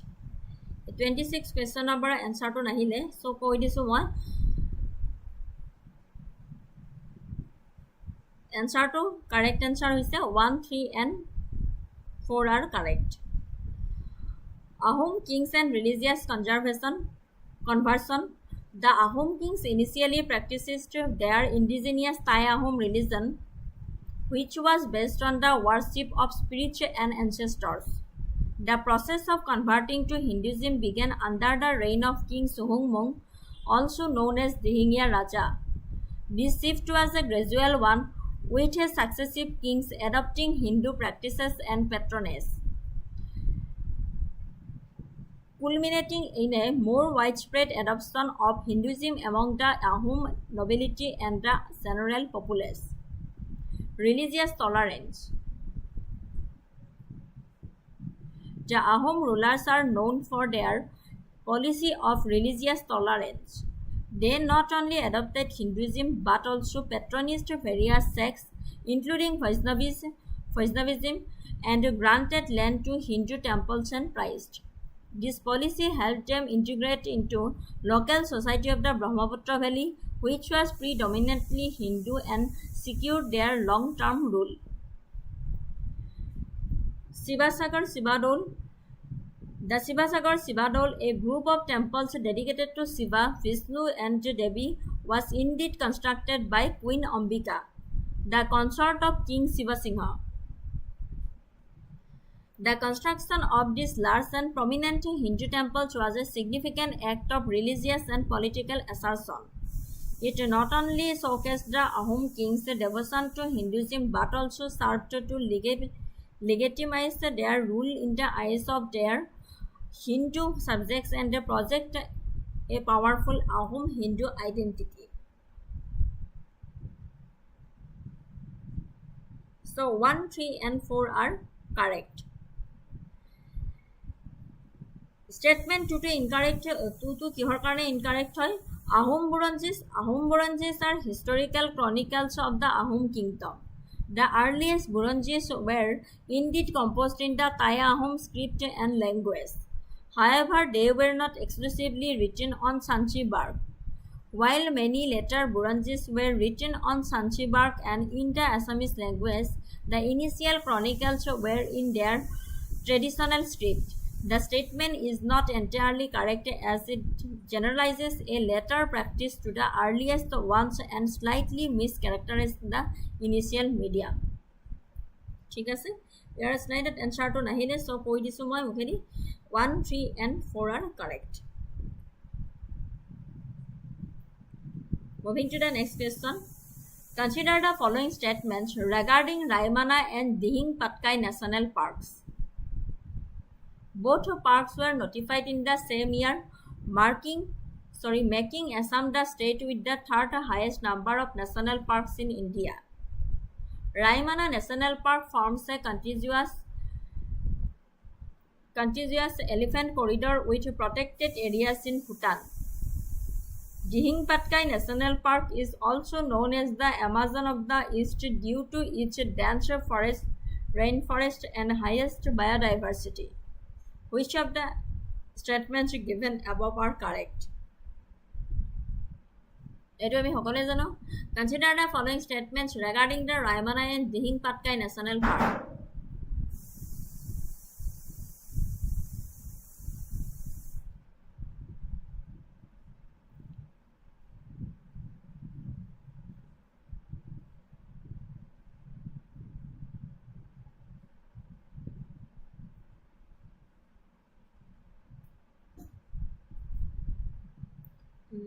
Option D.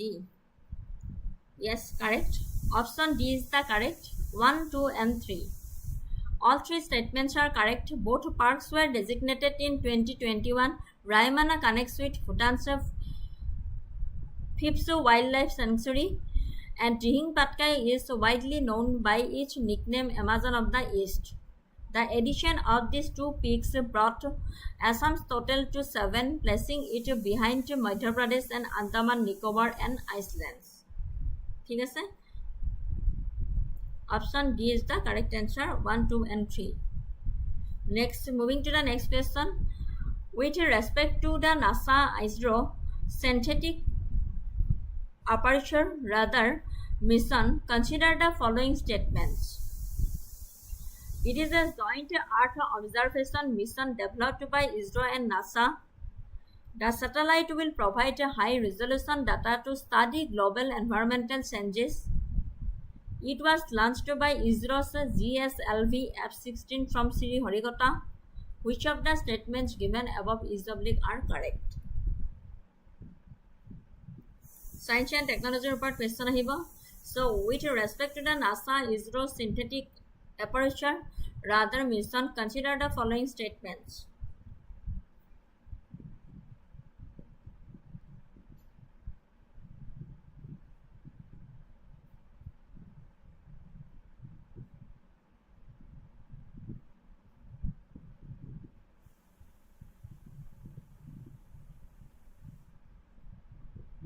কি হল কারো আকো আওয়াজ নাই যে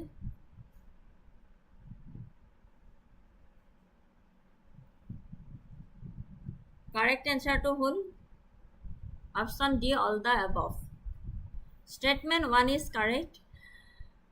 NISAR is a landmark joint mission between NASA and ISRO to study Earth-changing ecosystem.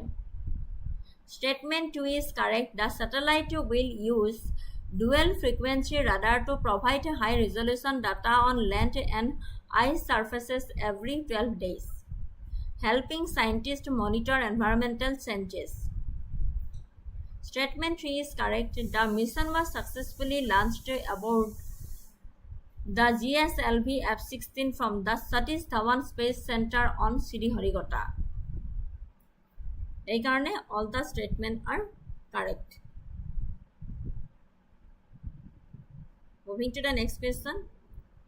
Consider the following statements regarding the latest developments in Assam's technology and education sector. The Assam Advanced Healthcare Innovation Institute is a collaboration between IIT Guwahati and the Assam government. LIDAR survey has been started in Guwahati to create a hyper-resolution flood impact forecasting system. Statement 3 is IIT Guwahati in a collaboration with the SVWP cell of Kamrup has developed a 3D printed dummy ballot unit. Which of the statements given above is oblique are correct? Etu Assamor current affairs. Consider the following statements regarding the latest developments in Assam's technology and education center.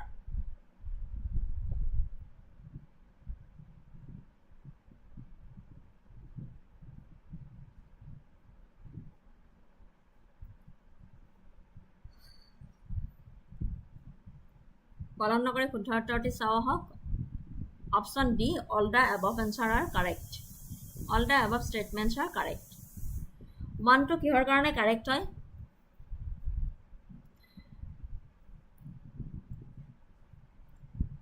The Assam Advanced Healthcare Innovation Institute is a joint initiative by IIT Guwahati and the Assam government aimed at enhancing healthcare self-reliance. Statement 2 to correct hoy.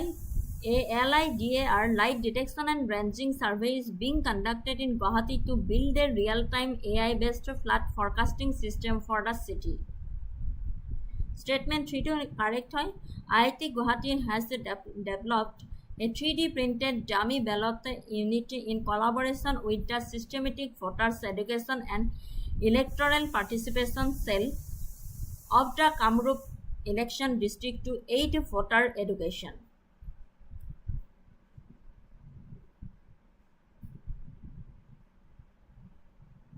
এই কারণে statement গোটেইটা শুদ্ধ হয় Moving to the next question. Consider the following statements about the rivers and physical divisions of Assam.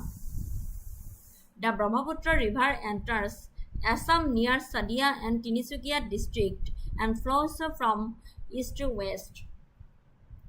The Barak Valley is formed by the Barak River and its tributaries and is the most flood-prone region in Assam. The Dihing, Dibang and Lohit rivers combine at a place called Sadia to form the Brahmaputra River. Which of the statements given above is oblique are correct?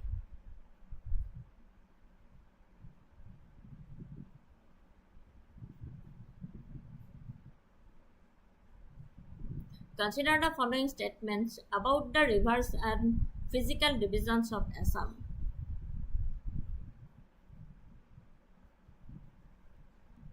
কি হয় correct answer?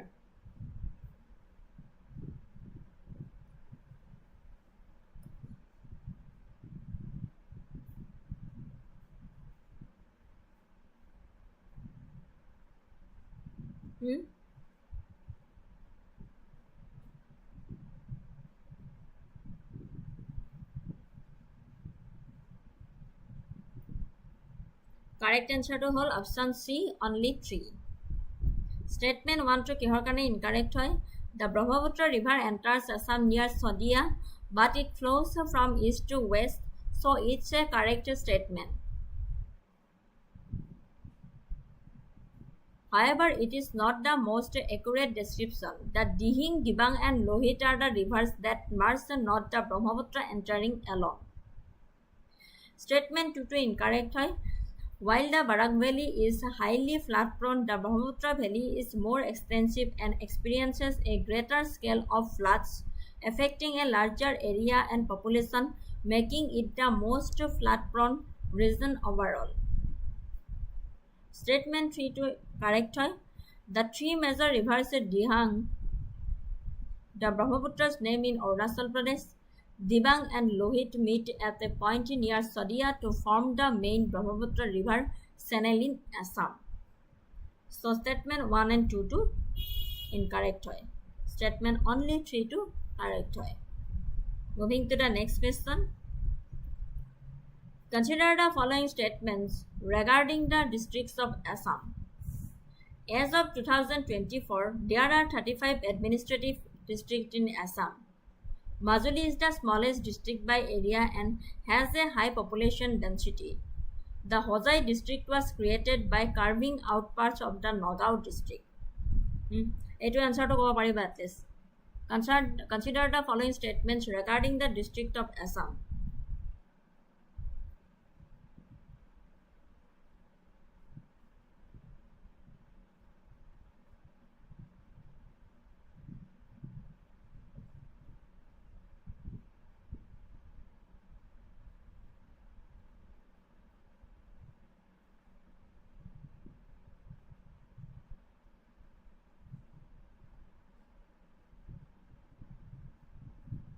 Majuli is the smallest district by area and has a high population density. It is dekha dekhi nohoy. 1, 2 and 3 kenake hoy.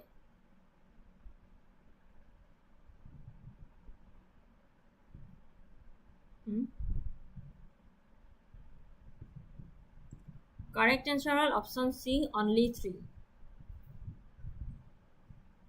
Statement 1 to incorrect hoy.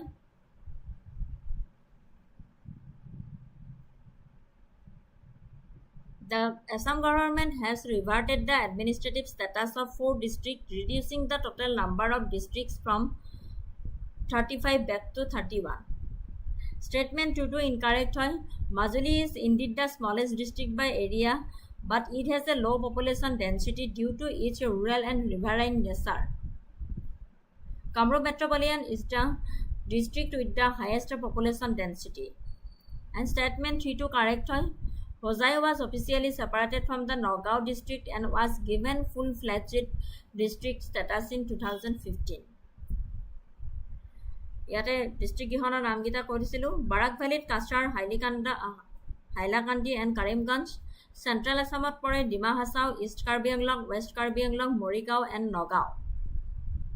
Lower Assamot pore Baksa, Borpeta, Bongaigaon, Sirang, Thuvri, Gwalpara, Nolbari, Kamrup Metropolitan, Kamrup Rural, Kokrasar and South Salmara, Mankasar. North Assamot poribo Dorong, Sonitpur, Udalguri. Upper Assamot poribo Soraideo, Dhamaji, Dibrugor, Golaghat, Jorhat, Lokhimpur, Majuli, Sivasagar and Tinisukia. Next question to goisu. Consider the following statements about the soil and agriculture of Assam. Alluvial soil formed by the disposition of the river sediments is the most common and fertile soil type in the Brahmaputra Valley.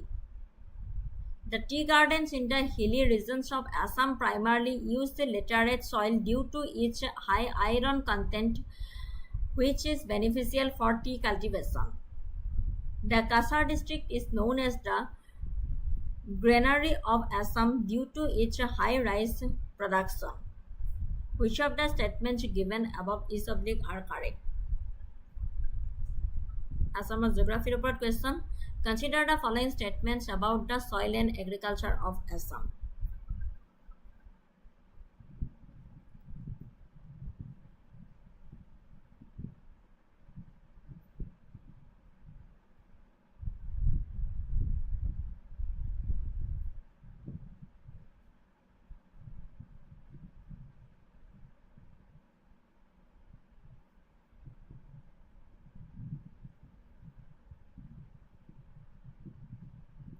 পলম নকৰে শুদ্ধ উত্তৰটি চাওঁ আহক।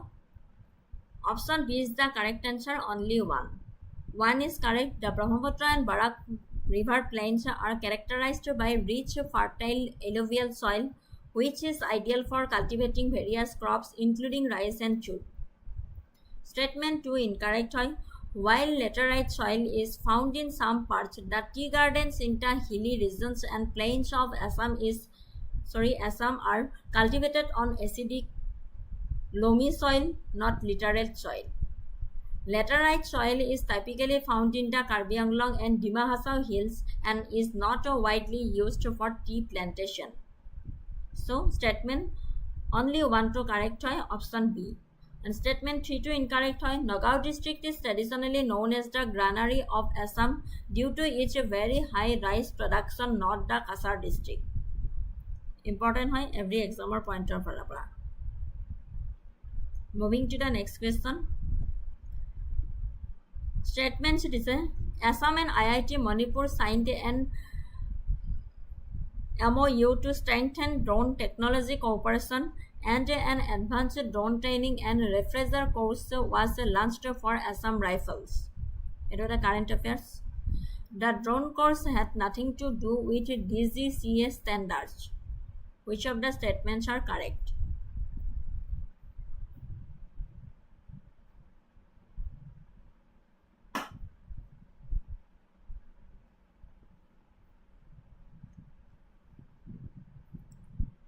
Statements dia ase one on this Assam and IIT Manipur signed an MOU to strengthen drone technology cooperation, and advanced drone training and refresher course was launched for Assam Rifles.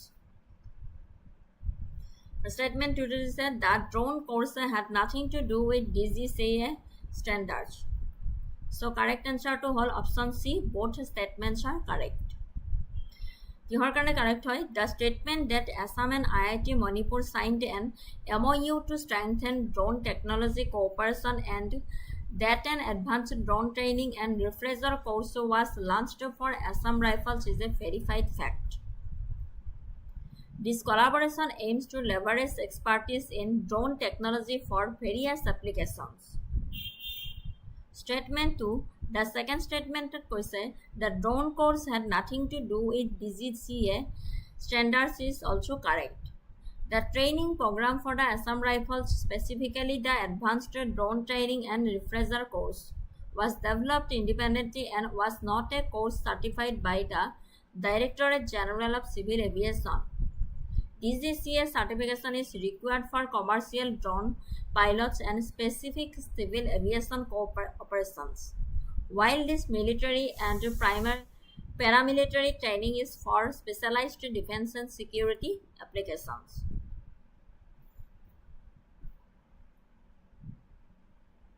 বুজি পাইছে? এইকাৰণে statement, both statements are correct. Moving to the next question, Indian history. With reference to the reign of Sher Shah Suri, which of the following statements are correct? He introduced rupiah as a silver coin, standardized the currency system. The Grand Trunk Road was built during his reign to improve communication and trade. His land revenue administration was based on a system of pattas and pulbuliyats. He was the first ruler to introduce a postal system in India. Select the correct answer using the code given below.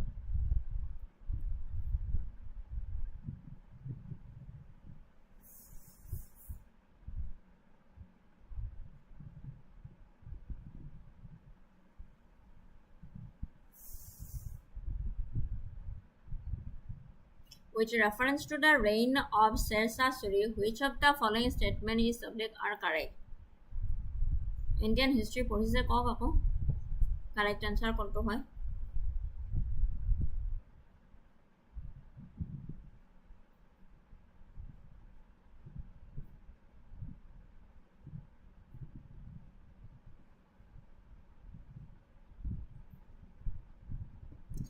Correct answer option A 1, 2 and 3 only.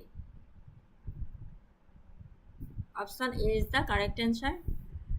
Sher Shah is widely credited with standardizing the currency, introducing a silver coin called rupiah, which became the standard for subsequent rulers. And statement 2 to correct, he significantly improved and extended the network of roads, including the modern Grand Trunk Road, to facilitate trade and movement.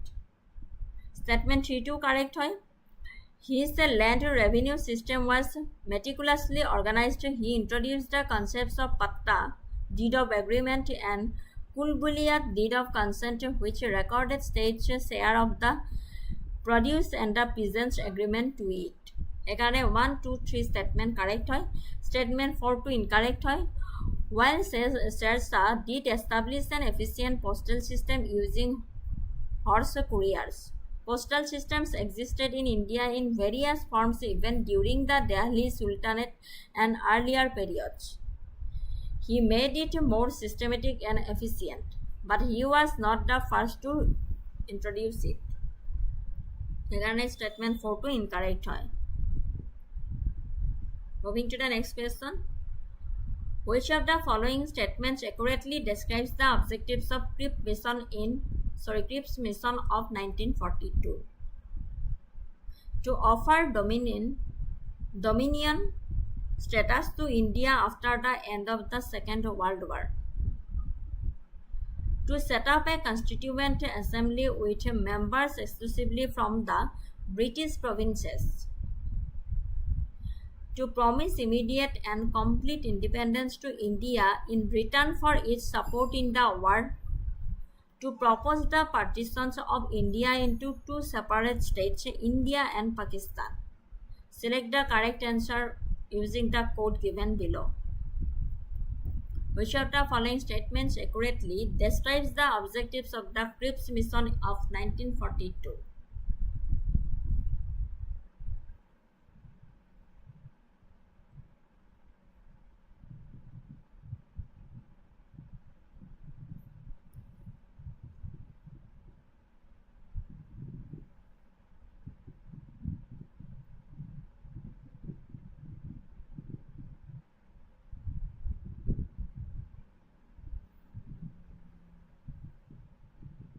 Correct answer to hold option A 1 only. Statement 1 is correct. The main proposal of the Cripps mission was to grant India dominion status after the war. This was a major point of continuation as the Indian National Congress was demanding complete independence. Statement 2 to incorrect হয়.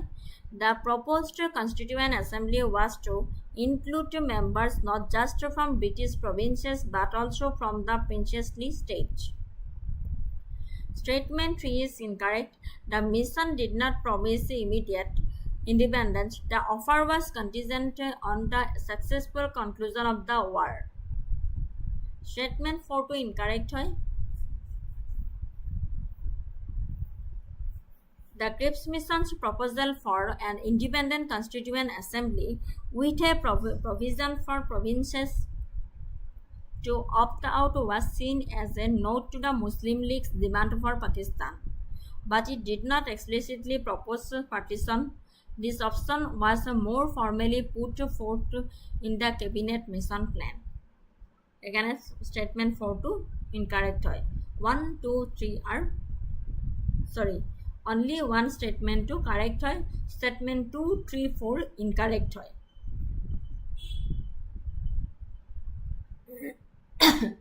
Moving to the next question. Consider the following statements regarding the economic policies of the British in India. The drain of wealth theory was formulated by Dadabhai Naoroji to explain British economic exploitation. The permanent statement of 1973 was introduced in the Madras Presidency. The riotary system, which established a direct relationship between the state and the cultivator, was first introduced in parts of the Bombay Presidency. Which of the statements given above is oblique are correct? Consider the following statements regarding the economic policies of the British in India. Kuntu correct hoy.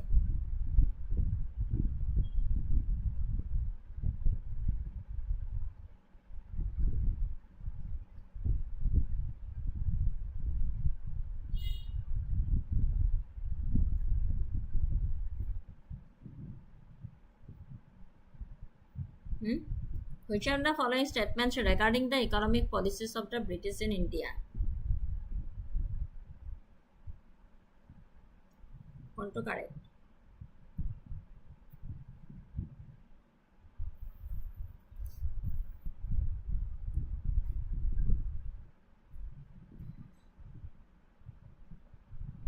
Column nokore শুদ্ধ উত্তৰটো চাওঁ. Option A is the correct answer. Statement 1 is correct. The drain of wealth theory was indeed propounded by Dadabhai Naoroji, who argued that the British were extracting a significant portion of India's national wealth without providing any equivalent return. Statement 2 is incorrect. The permanent settlement was introduced by Lord Cornwallis in Bengal, Bihar and Orissa in 1793. Statement 3 is incorrect. The riotary system was initially introduced in the Madras Presidency by Captain Alexander Reid and Sir Thomas Munro in the late 18th century and was later extended to other regions including Bombay. ঠিক আছে, এই কারণে statement 1 only correct. Moving to the next question. Which of the following statements about the Sarvet Mahamandir are correct? Sarvet Mahamandir is correct. It is the world's largest meditation center located in Varanasi. The 7-story structure has a seating capacity of 5,000 people. Its walls are inscribed with verses from the spiritual text Sarvet. The temple's foundation was laid in 2021 by PM Modi. Etu kihor question hoy Indian art and culture oporot. Which of the following statements about Sarvet Mahamandir is oblique are correct?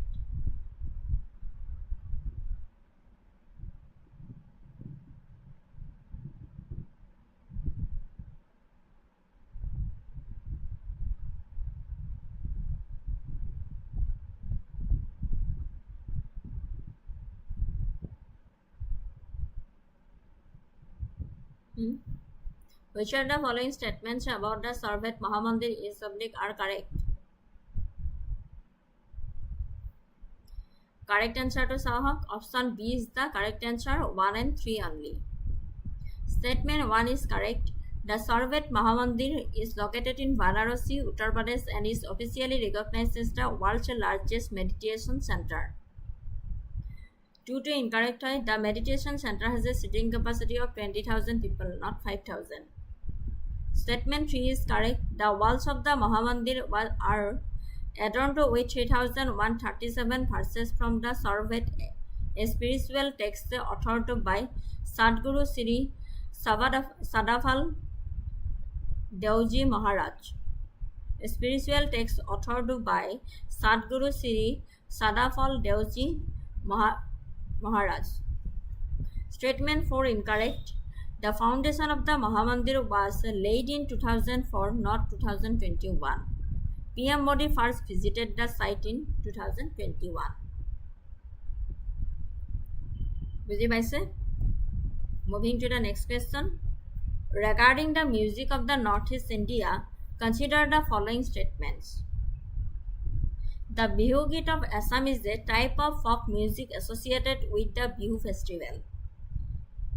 The Wagala festival of the Garo tribe of Meghalaya is celebrated with traditional drum music. The tholak is a percussion instrument that is central to the folk music of Nagaland.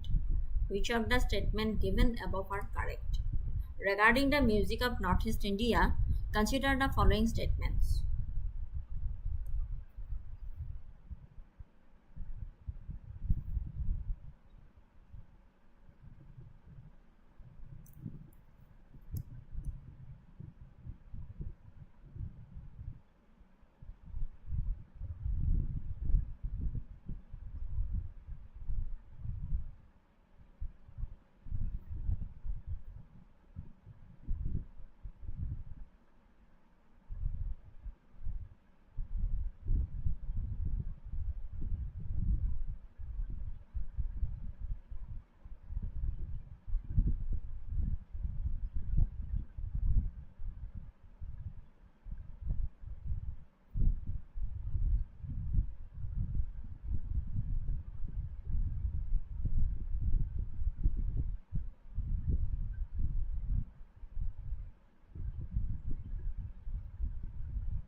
Correct answer to all option A, 1 and 2 only.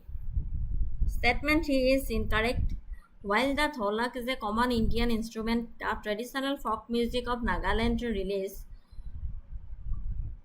more on indigenous percussion instruments like the long drum and other forms of bamboo percussion. ঠিক আছে?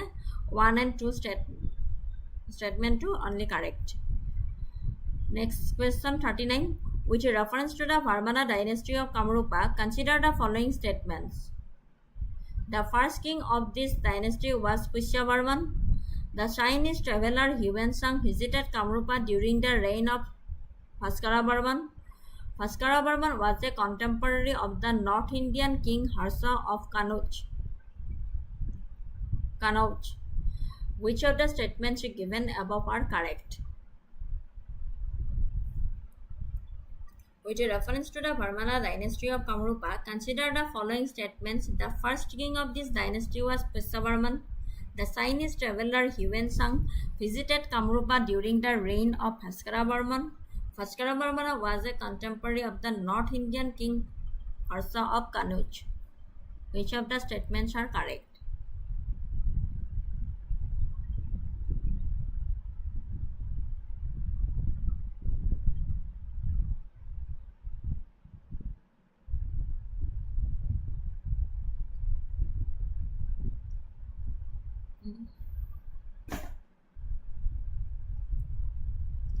Option D is the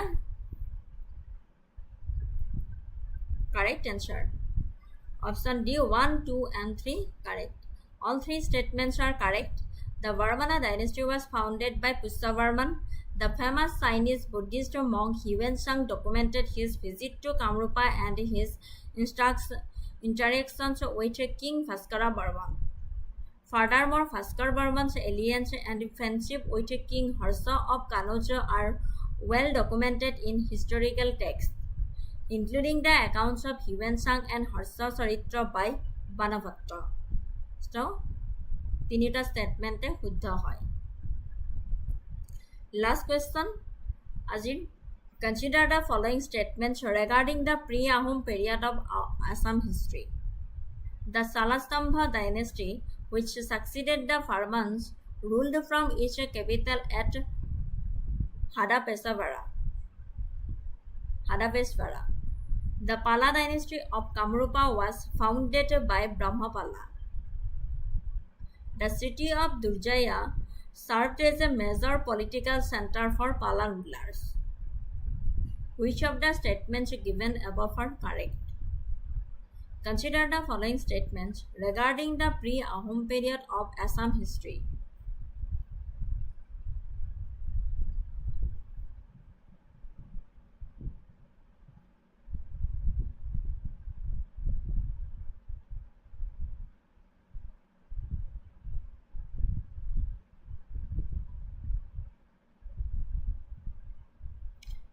Consider the following statements regarding the pre-Ahom period of Assam history. কোনটো শুদ্ধ উত্তৰ হয়?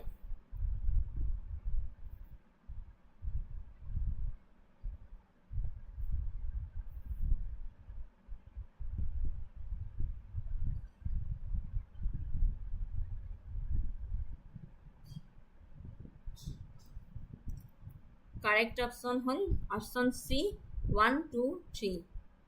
All three statements are correct.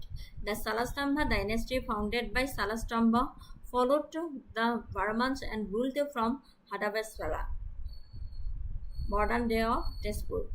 The Pala dynasty of Kamrupa, a different lineage from the Palas of Bengal, was established by Brahmapala and continued the dynasty rule. The city of Durjaya, also known as Guwahati, was a significant political and administrative center for Pala rulers. ঠিক আছে? Thank you. আজিলৈ forest ৰেঞ্জাৰৰ ওপৰত general ষ্টাডিজৰ question ইমানখিনি আনিছিলোঁ. Next আৰু আনি থাকিম মই ইম্পৰ্টেণ্ট কুৱেশ্যনবোৰ. তেতিয়ালৈকে আপোনালোকে ভালদৰে প্ৰিপেৰেশ্যন কৰি থাকক, মক টেষ্টবোৰ এটেম্প কৰক.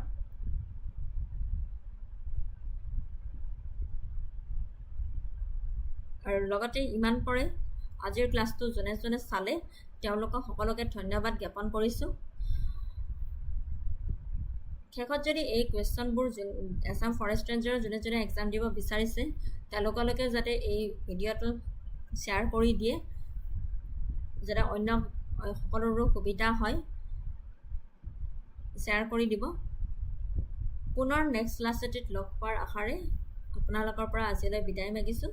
Thank you so much. পঢ়ি থাকক আপোনালোকে, ভাল হ'ব.